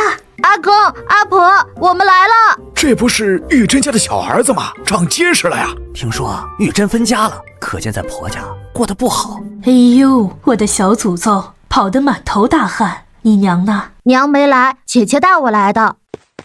阿公阿婆、舅舅舅母、表兄表姐，你娘心可真大，就让你们2个孩子跑这么远的路。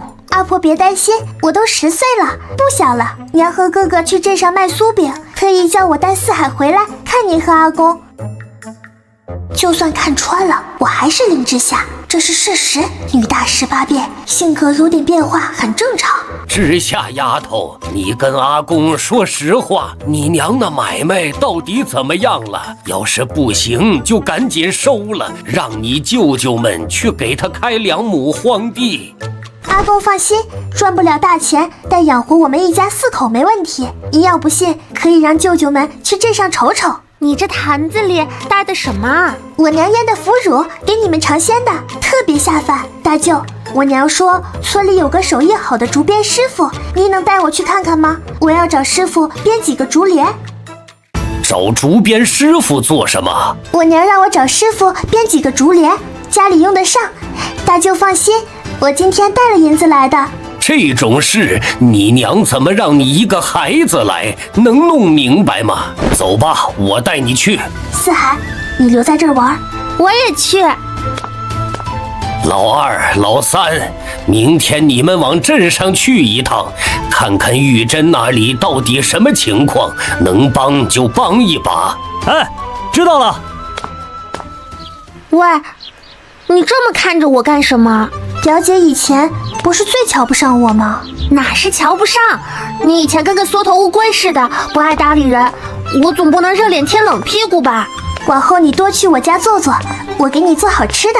你都会做什么？那可多了，狮子头、夫妻肺片、蚂蚁上树。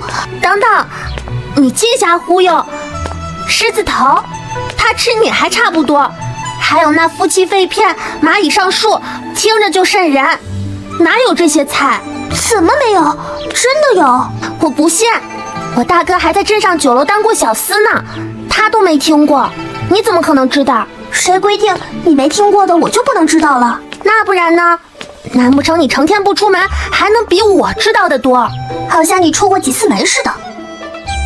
行了行了，咱俩半斤8两，不说了。嫂子，水哥在吗？他到后院看竹子去了。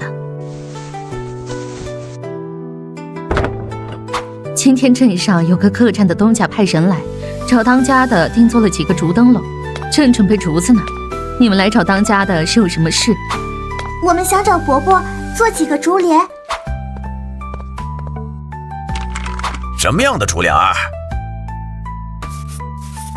竹帘的疏密如何？做什么用的？我们是用来过滤特别细小的东西，竹帘得制作得非常密才行，而且还不能太厚，得能滤水下去。上下2个方框固定大小，竹帘面上要尽量光滑。可能制作的工期会有点长，伯伯这边能做吗？你水伯伯要是不能做，咱这10里8乡别的竹匠就更加办不到了。这事儿交给你水伯伯，保准没问题。我试试。那就有劳水伯伯了。不知您这边是怎么收工钱的？这样，我这几天还得赶制8个竹灯笼等我做好了，先给你打个样，你满意了，咱们再谈价钱。免费打样？娘念叨快1个月了，要是这事再不办好，娘手里的40米大刀就要落我脖子上了。我也不好意思叫伯伯免费给我打样。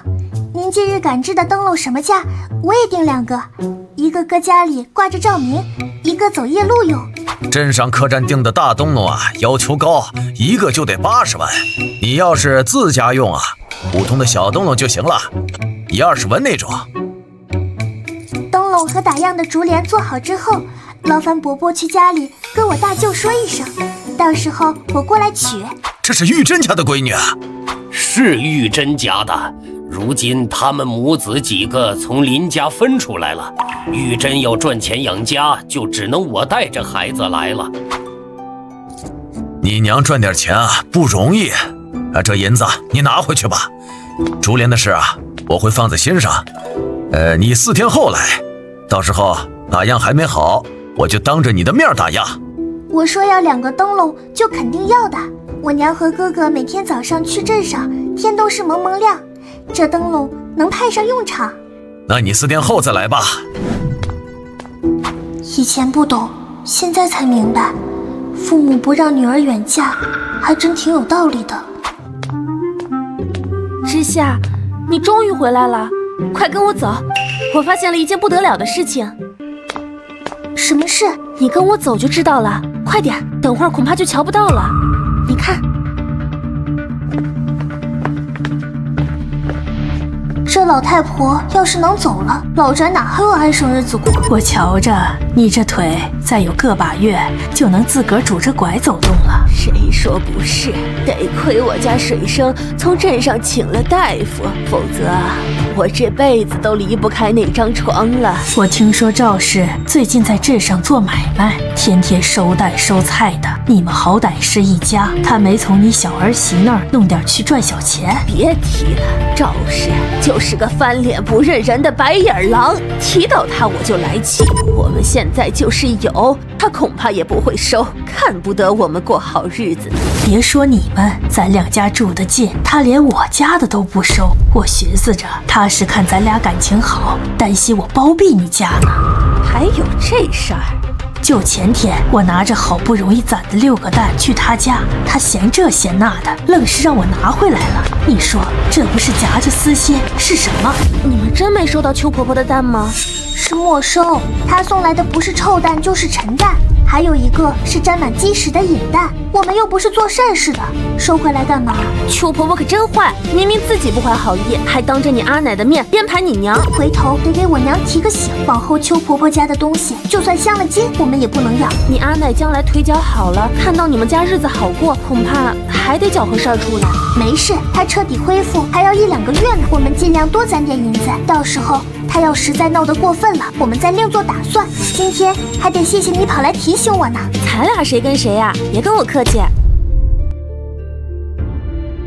娘，阿奶的腿快好了。我今天看到邱婆婆和小姑扶着她在院子里走路。她的腿本就不是全无知觉，之前是家里穷没钱治，如今得了30两补贴，那个铁公鸡居然舍得拿钱出来，倒是稀奇。恐怕是二房和林春杏照顾得没我周到，把她折磨惨了，担心自己晚年不幸，这才生了治腿的心思，没让她再多受点罪，倒是便宜她了。今天大舅带我去了水伯伯家，他接了镇上客栈的单子，让我4天后去看竹帘的打样。成，4天后你再领着四海走一趟。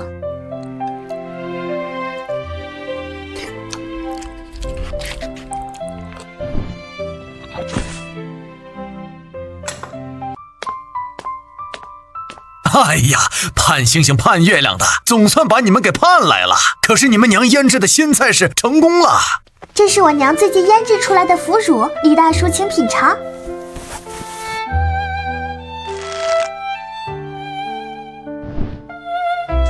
哎呀，细软鲜香，咸中带甜。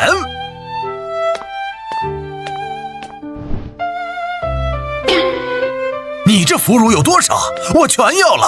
这样大小的坛子还能再装16坛。我娘说了，制作工序复杂，用料不便宜，定价120为1坛。如今天气热了，至少半年内做不了第2批。这腐乳就只金杯楼独有。奸商啊！昨天娘俩商量时，不是说30文1坛，薄利多销吗？怎么转眼就120文了？这可是10倍的利润啊！行，都给我拿过来吧，我马上就账房给你结算银子。余下的1个时辰后给大叔取来。不过我得先提个醒，下半年要是出货多，价格有所调整也正常，希望大叔理性对待。物以稀为贵嘛，我懂。以后啊，再有什么好东西，可得第一时间想着我。妹，你昨天不是和娘商量好卖30文1坛吗？怎么卖成120文了？规矩是死的，人是活的，得具体问题具体对待啊。大哥刚才没瞧见李大叔他们多稀罕咱家的腐乳吗？那必须得加价，能多赚点，谁不想多赚点？哦，奇奇怪怪的知识又增加了。你卖这么高，回头咱们自个儿零卖，该如何定价？定得低了，怕人家有意见。娘放心，我都给李大厨提了醒，有了金杯楼的铺垫，咱们量产后卖个60文应该没问题。大婶儿，给我来碗面，加个蛋，再多给我加几片肉。原来把摊子摆在这鸟不拉屎的地方，能做得好买卖才怪了。大婶儿，你这摊位最近生意如何？唉，自从添了2户卖熟食的，生意差了些。这好解决，别人卖什么，你也可以跟着卖呀，总不能还做不过那些新来的吧？大嫂，你们就是这样招待客人的？难怪生意这么惨淡，我吃碗面的功夫，一个客人都没见着。是，所以你还不走？看到你了，谁还有实力？小姑莫不是来打秋风的吧？林之夏，你嘴巴给我放干净点，没大没小。小姑这么气急败坏，难道被我说中了？我娘做的东西好吃吗？可惜这秋风你怕是打不着喽。娘，他们在贴什么？谁知道呢？可能是关于种田的告示吧。咱家没田没地的，不用管。什么人呢？这么缺德，连告示都接。娘，好消息，天大的好消息！什么好消息？娘，你看，这上面有大哥的名字。我问了识字的人，说这是官府的荣誉榜。大哥在边关立过军功，凡是榜上有名的，家人可免除30年赋税。好啊，太好了！锦明，娘别伤心，大哥在天有灵，肯定也不愿看到你这样。不过你将这榜单带回来做什么？不怕官府的人怪罪？大嫂他们在镇上摆摊呢，我担心他们知道这事儿，便将榜单接回来了。咱不告诉他，年底让他们照常缴税去。你傻呀，赵氏认的字儿还没我多呢。他们不识字，但会问呢。林之夏那小蹄子最近机灵着呢。不用交赋税，咱家的日子肯定能好过许多。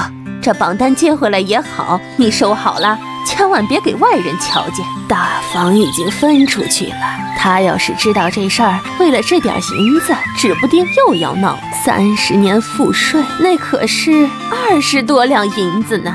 对，这事儿确实不能叫大嫂知道，杏儿可一定要收好了。二嫂放心，我不会让他们有机会发现的。等会儿回屋，我就把纸裁了，回头用到茅房去。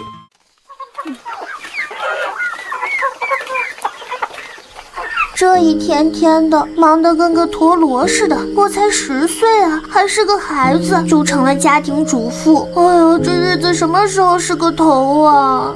娘，你看看我像几岁？我现在才10岁，家里这么多事，我这乔身板这有点扛不住了。家里就咱娘几个，你阿奶那边不拖后腿就不错了。咱们如今这条件也请不起人啊。要不我留家里吧，让妹妹去镇上。不行，之夏是女孩，成天抛头露面的不好，摊子上都是女人也不行，怕有人闹事。那怎么办？你再坚持一阵子，往后书院休旬假，咱们也不出摊了，让你每隔10天休息1日。等到5月田假，咱们手里有钱了，就算请人帮忙也有底气。你要是还觉得累，就脸皮厚一些，领着四海，天天往你阿公阿婆家跑，大不了我给他们交点伙食费。行吧，那我再坚持坚持。夏夏，你明天去赵家庄看竹林打样的时候，顺便问问你几个舅舅有没有空，我想让他们帮忙在屋后开2亩荒地，种点黄豆包谷啥的。包谷虽然口感差，但磨成粉做面食味道不错，而且亩产高，对土地要求低，今年种了，明年就能留种，又是一大进项。行，还有一件事，我觉得眼下咱家也得重视起来。什么事？家里有只母鸡，这2天没生蛋，成天蹲在鸡窝里，是不是要孵蛋了？成，我看看去。合着今天议事的内容不需要经过我点头这个过程了，是吧？还真到了抱窝的时候。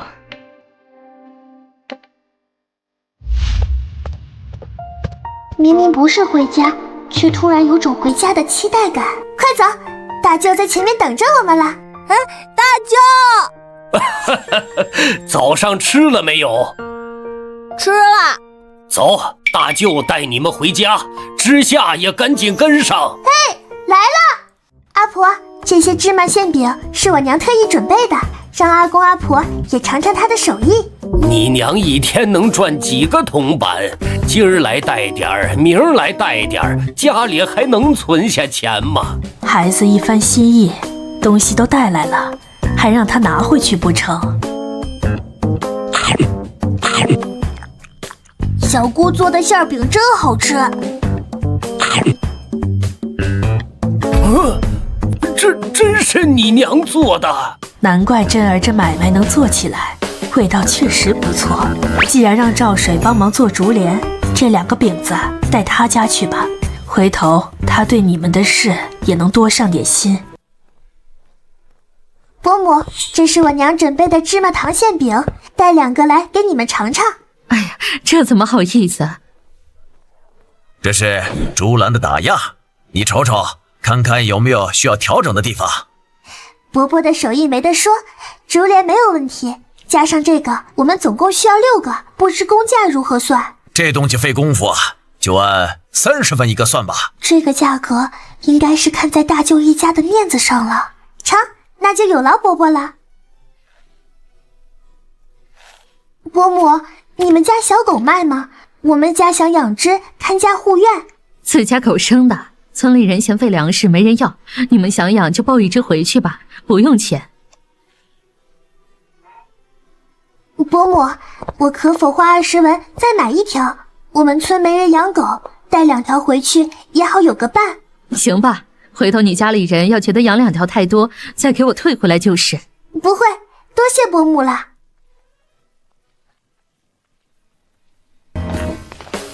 狗多浪费粮食啊！你们还一抱就抱2只，做决定也不问问大人。你娘赚钱不容易，得省着花。哎，算了，往后买东西跟家里大人商量着来，别再自作主张了。阿公说的是，大舅，我娘说想在屋后开2亩荒地，你们这几天有空吗？开荒种地可以。阿全，下午送孩子回去的时候，顺便去看看，丈量好位置，明儿领着老2、老3一起去。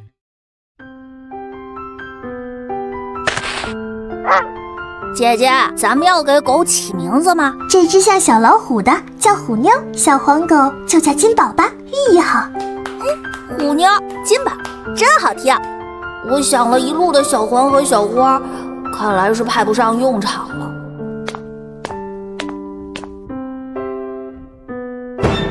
之下说你想开荒，爹让我来先丈量好土地，跟李正报备一声就能开了。五福，快去请李正伯伯来，让他带扯来一趟，晚饭也在家里吃。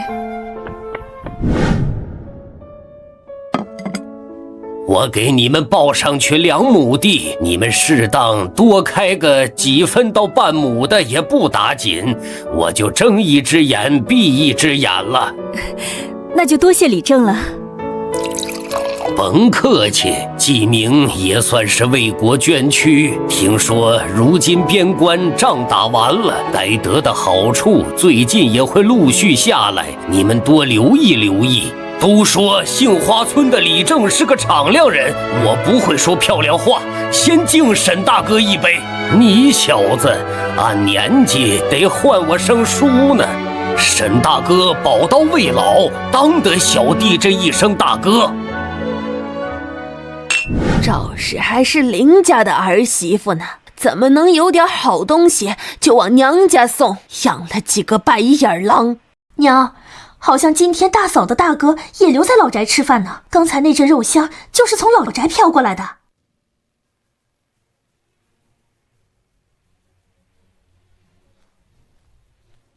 哎，娘，小心！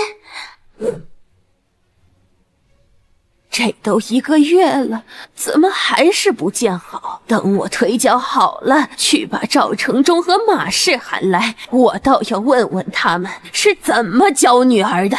娘，我寻思大嫂他们在镇上做买卖赚到钱了，他们还请李正去开荒地了呢，又是吃肉又是开荒，没点银子可应付不来。他一个门都没怎么出过的妇人，知道做什么买卖？那他们哪来的银子？杏儿，明天你不用照顾我，跟着他们去镇上看个究竟。娘放心，我一定弄个清楚明白。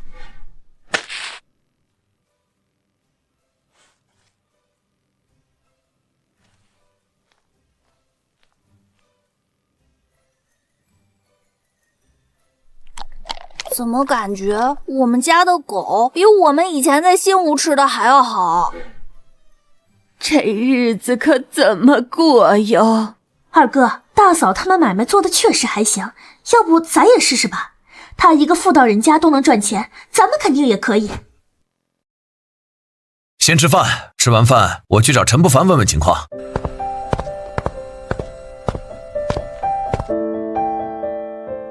陈不凡，你怎么来了？娘二叔来找过我了，让你给我们使绊子。他想学你们在镇上做买卖，我跟你们打交道多一些，自然是站你们这边的。要是遇上摆不平的事，尽管来找我。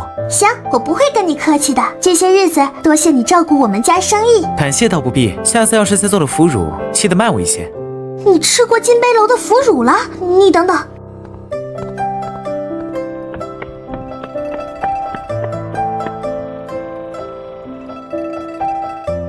之前金杯楼全要了，没多留，这是剩下的一点，你先拿去吃，等下半年做好了，第一个给你送来。等吃完了再来给你还罐子。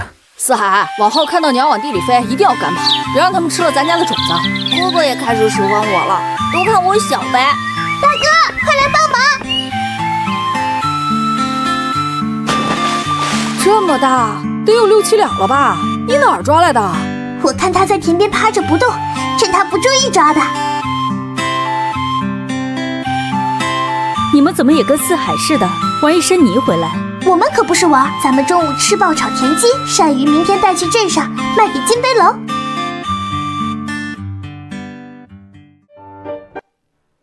大舅，你怎么还亲自给我送来了？来，喝口水。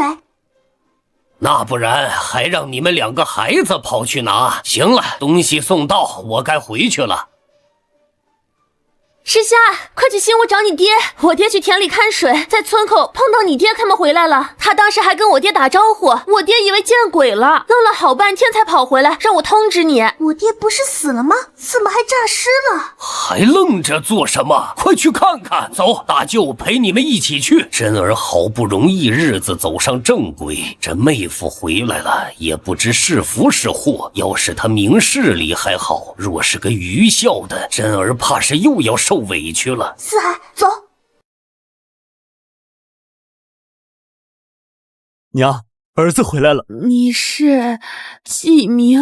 儿子不孝，让娘担心了。儿啊，我们还以为你没了呢，你能回来真是太好了。大哥，娘，你的腿这是怎么了？3年前，娘从山上滚下去摔伤了腿，躺了好几年。最近二哥给娘找了个大夫，治了1个月才能下地走走。儿子不在，让娘受苦了。玉珍和孩子们呢？大哥，你不知道，1个多月前，官府征地的银子下来，大嫂怨娘没分银子给他，就撂挑子不伺候娘了，还签了什么契书，带孩子分出去了。娘心善，把老宅留给了他们。现在他们天天吃香喝辣，我们只能闻味儿。你看我的手，就是被大嫂用石灰害的。小姑颠倒是非的本事，可真是让人瞠目结舌。纪明回来了。大哥，回来了。这应该就是我那未曾谋面的儿子了，这些年苦了他们了。四海，快叫爹！爹！哎，早知道该先收拾一下的，别吓着孩子。阿奶瘫痪3年，小姑和二婶嫌脏，门都不进，全靠我娘衣不解带的伺候吃喝拉撒，还要做饭洗衣下地干活，从没歇过。我3个舅舅年年送粮，可我们兄妹3人5年加起来吃的鸡蛋不超过5个，二房堂姐还能分半个窝头，我跟娘只能喝稀粥。就这样，阿奶得了30两征地款，转头就给了二叔28两，小姑2两，我们1文钱没有。我娘去理论，还被二叔推倒，磕伤了脑袋。喏，印子还在呢。二叔还说他是阿奶唯一的儿子，钱就该给他。人心都是肉长的，要不是你们太过分，我娘怎么会寒心？分家时，李正作证，你们不分田不分钱，我们搬去老宅，连个碗都没有。要不是舅舅们帮忙修屋，我们现在连住的地方都没有。我们兄弟每年送上100斤粮食，就怕你们瞧不起真儿。没想到你们竟这么糟践他们，简直是吃人不吐骨头的畜生！他说什么你就信什么，家丑不可外扬，这个小蹄子到处瞎嚷嚷。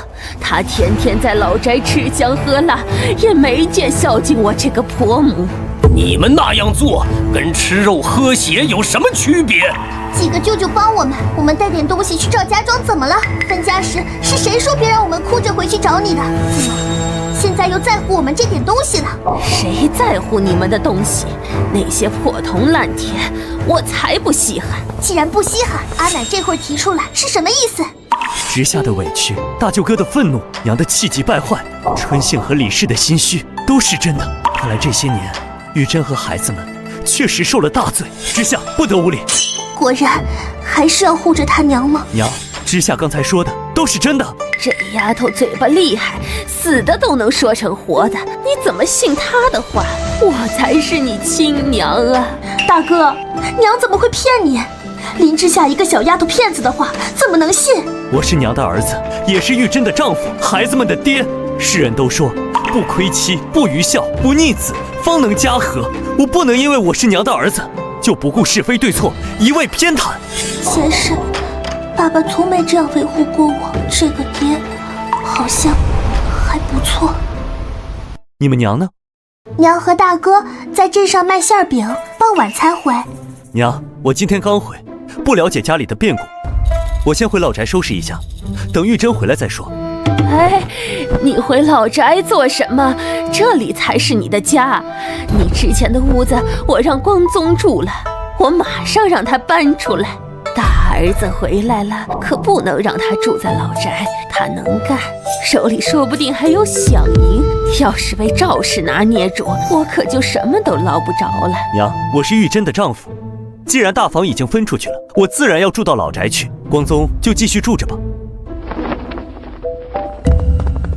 季明，既然你回来了，我就放心了。玉珍的性子你也知道，要不是被逼无奈，她不会分这个家。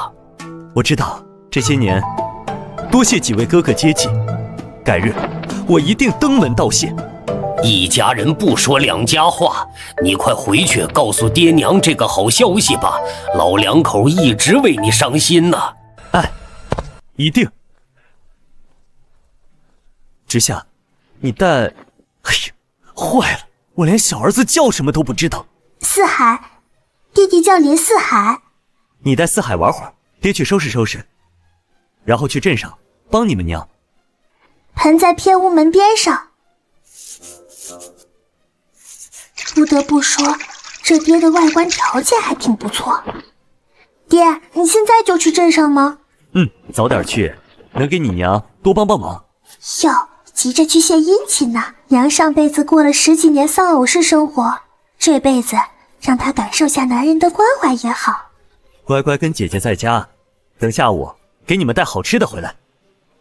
爹放心去吧，咱家摊位在璞玉书院路口，卖馅饼的，很好找。造纸的事得等爹娘回来再说了。之夏，去山里转转吗？好，你等我。四海，你带虎妞和金宝跟毛豆他们玩会儿，我很快就回来。好。你爹回来了，开不开心？自然是开心的。往后有林伯伯护着，村里人就不敢再欺负你们了。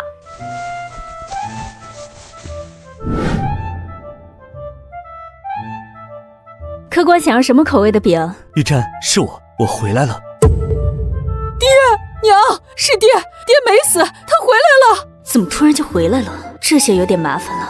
他好像并不怎么高兴，是分别太久生疏了吗？你回过家了吗？啊，回了，见过知夏和四海了。这几年辛苦你了。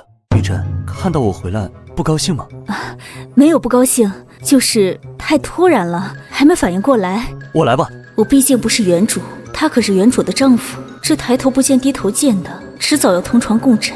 万一被他发现不对劲，打乱了现在的生活怎么办？他看我的眼神好陌生，不过没关系，人回来了，只要我好好待他，总能回到从前的。我要做什么？饼配方鏊子上炕熟，然后放边上保温就行。当初怎么想到把摊位摆在这儿的？这是知夏挑的，他说这靠近书院，可以做书生的买卖。我走时他才丁点大，转眼就成大姑娘了，还知道拿主意了。3年前到底发生了什么？为什么会传来你的死讯？这事儿回去我再跟你解释。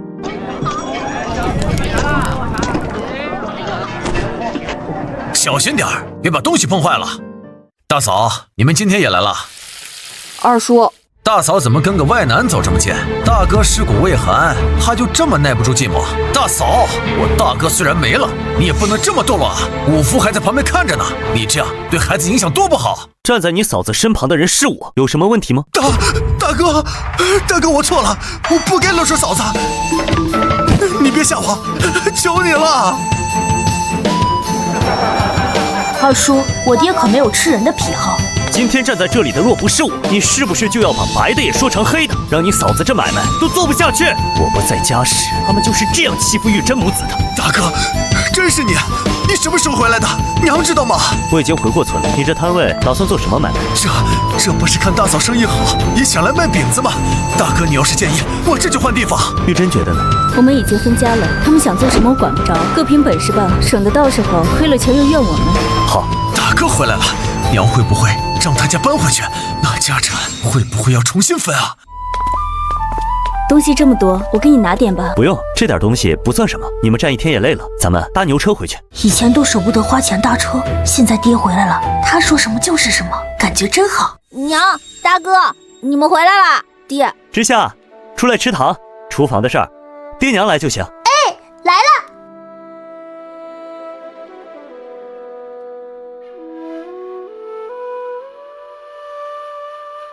这簪子给你，这些是我攒的饷银，你收着。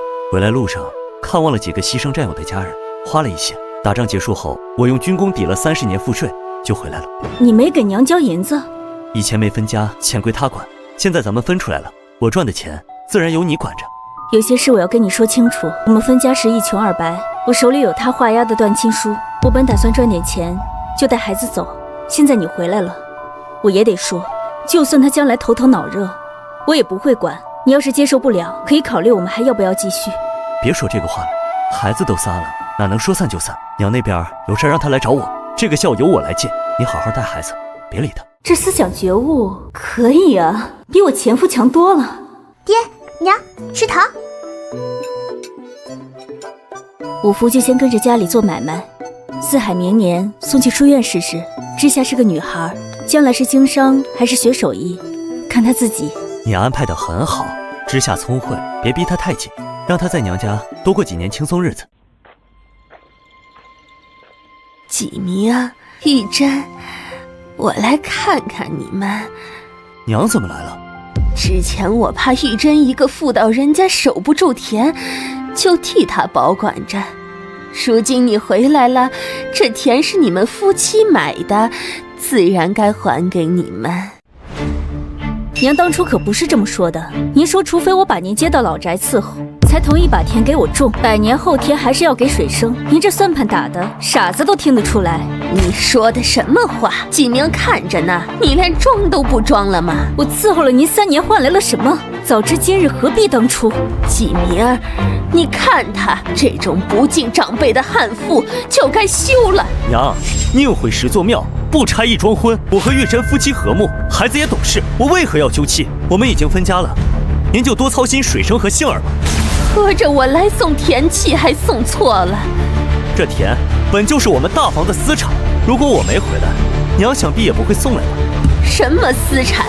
没分家，你们赚的都是家里的。有了媳妇忘了娘，我怎么养了你这么个不孝子？玉珍都3个孩子的娘了，还有娘家哥哥和半大的五福，怎么会守不住3亩田？娘就是不想给。我今天刚回，不想跟娘闹不愉快。你有什么事让水生来找我，我自然不会不管你。娘听说行军有饷银，你攒了多少？有点儿，但不多。路上接济亡故战友的遗孤，给了几10两，剩下的都交给玉珍了。钱多烧得慌吗？你死讯传来时，谁接济过咱家？这件事儿我不后悔。大哥，既然你活着，3年前为什么传来你的死讯？当时将军派我们潜入敌营，行动隐秘，同村的人找不到我，就以为我战死了。福安来了。娘，是沈福安，他不会是来找我的吧？我这女婿真是越看越满意。那个，我是来给之夏送书的，既然大家有事，我换个时候再来。不用赶时间，我这会儿就有空。福安哥，咱们到一边去。娘，这是怎么回事？我怎么知道？之夏才10岁，毛都没长齐，懂什么？既然他跟福安关系好，你以后就多往老宅跑，找机会跟他说说话，接触多了，说不定他就看上你了。好，我听娘的。我女儿这么好，这小子找的肯定没安好心。才10岁，我可得盯紧了，不能让外边的臭小子给骗了。这帕子你用吧，家里就2间屋，之夏大了，我俩睡一间，要不你先和五福四海凑合凑合。好不容易回家，连媳妇儿屋都进不了。行，看来得抓紧修屋子了，至少得给女儿单独修一间。娘，我寻思我这爹人还不错，又送礼又上交饷银，身材也不赖，早用早享受啊！你自己才豆丁大，少想些有的没的，先熟悉熟悉再说吧，这事急不得。谁还不是从豆丁大长起来的？我得赶紧吃好睡好，快快长大。爹，你怎么这么早就去砍柴了？看厨房柴不多了，你再睡会儿。不睡了。那这些柴交给你了，我去找你几个叔伯说修屋子的事儿，让你娘多准备点早饭。修屋子？娘，爹说让您多准备点早饭，他要叫人来商量修屋子的事。啊。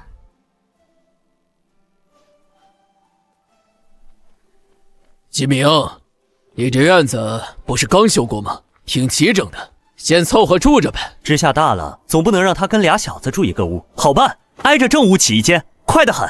旁边是鸡窝，臭着呢，屋里不得天天闻鸡屎味儿。玉珍说的有理，鸡窝旁不能起屋。好，我看你家前面还有块空地，干脆在前面再起个院儿，凭你的军饷起个青砖瓦房都不过分。那样突出太多不好看。早饭好了，来，大家伙先吃，吃了再合计。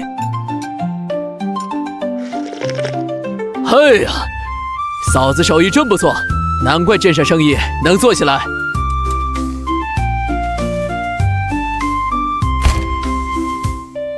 爹回来，活儿怎么还越来越多了？看来得想办法让娘留在家里。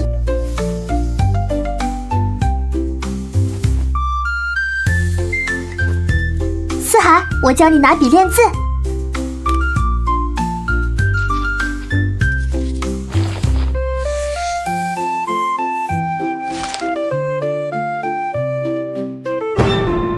他没正经念过书，昨天才拿到纸笔，这手字没个3、5年的功夫，可写不出来。难道真是天赋异禀？知夏，你以前练过字？爹回来了，我没用笔练过，都是拿棍子在地上写，写多了就熟了。爹，你能帮我到村里借个石臼回来吗？急用吗？倒也不急，下午应该能用到，到时候还得爹帮忙呢。行。我出门一趟，回头给你带回来。爹中午回来吃饭吗？回，午饭等我来做。那爹早点回来。你的罐子洗干净了。才几天功夫，你就吃完了？没吃，送人了。金杯楼把这玩意儿卖天价，我寻思自己吃太浪费，送人倒挺有面儿。你自己都没尝，送谁了？怎么，我送谁？还得跟你打声招呼？没有，我就是好奇。眼下我这儿有桩生意，你感不感兴趣？我才10岁，你跟我谈生意？我看你亏心得很。既然你没兴趣，就当我没说。哎，你话不能说一半就跑啊！到底是什么生意？就算我掺和不了，也能给你出主意嘛。之前老街我说了不算，往后就是我的地盘了。你也知道老街和新街的差距有多大，我想。你想将2条街的差距缩小？聪明，不过你猜到也没用，还不知道具体怎么做呢。这个简单呀，陈不凡把画纸都铺好了，笔也拽我手里了，可不得好好表现一番。新街都是有钱人，资源都倾斜过去了，你想在豪华上打败新街不可能，但是我们可以花最小的成本把老街打造成一条特色街，让它成为新街住户闲暇时的后花园。这丫头不光有趣，还有远超同龄人的智慧。我先把你这提议报上去，要是真实施起来，你得出点力，当然不会让你白帮忙。作为回报，我给你们换3个位置最好的摊位，免租5年。3个摊位？我看你的目的是想让我再给你多想些特色出来吧？你要这么想也没错，这个提议是你提的，由你来牵头最合适。一下子给3个摊位免租5年，这好处给的也太烫手了。万一我的想法不行，东西投进去打了水漂，娘非得埋怨死我。之夏，陈不凡来家里做什么？爹，你你们回来了。他来还坛子的。之前我们租摊位，他帮了忙，娘做了腐乳，我分了些给他。今天特地送坛子过来。往后离他远一些，别被那混小子骗了。我知道了。唉，跟爹说也说不清，反正不要白不要，谁会跟钱过不去呢？之夏，你去将四海叫回来，爹给你们做饭吃。好嘞，爹，家里那口锅我占用了，中午你用陶钵对付一下呀。菜我都准备好，放灶台上了。爹，这是什么？香椿炒鸡蛋啊，家里有啥我就全做了，你尝尝看好不好吃？这还用尝吗？用眼睛看就知道啥味儿了，白瞎我的好食材了。好吃，没想到爹的手艺还不错呢，就比娘差了那么一点点。好吃就多吃点。弟弟正在长身体，多吃点。谢谢姐姐，姐姐今天的疼啊，好像掺了假。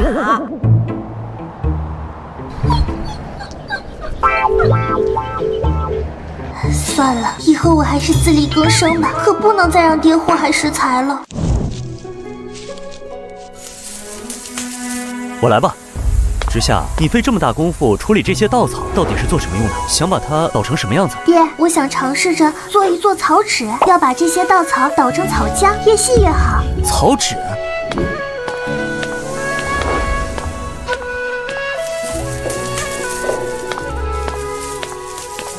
果然，爹还是爹，做饭虽然不行，但这生活常识可比我强多了。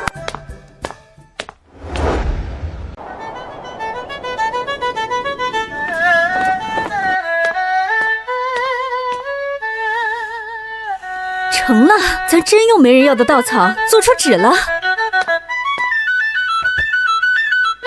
爹娘，这纸虽糙，但坚韧不易破，总算没白忙活。请问婶子在家吗？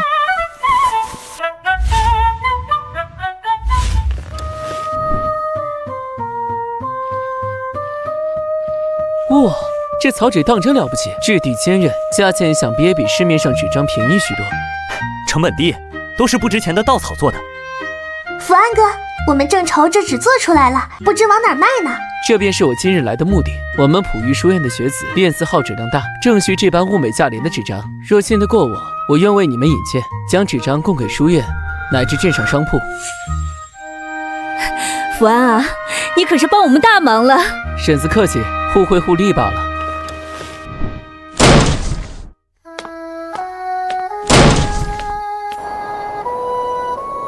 哎呦，日子真红火，发财就把我们忘了。大哥大嫂太不孝了，娘在老宅吃糠咽菜，你们倒吃香喝辣。已分家了，我家的事不劳你们费心。分家就不是我生的了。林继明，今天我们没处去，就住这儿，你得给我们养老。心虚了，想拿钱打发我们？睁眼看看，这是什么？哼，当初我不在，你们骂我们是累赘，如今见我们好过，就来沾光。你要不认亲娘，我去村里告你不孝。你去告啊！这白纸黑字，村长李正都按了手印，我倒要看看有没有穷时是累赘，富了是亲娘的道理。我们能有今天，与你们林家再无瓜葛。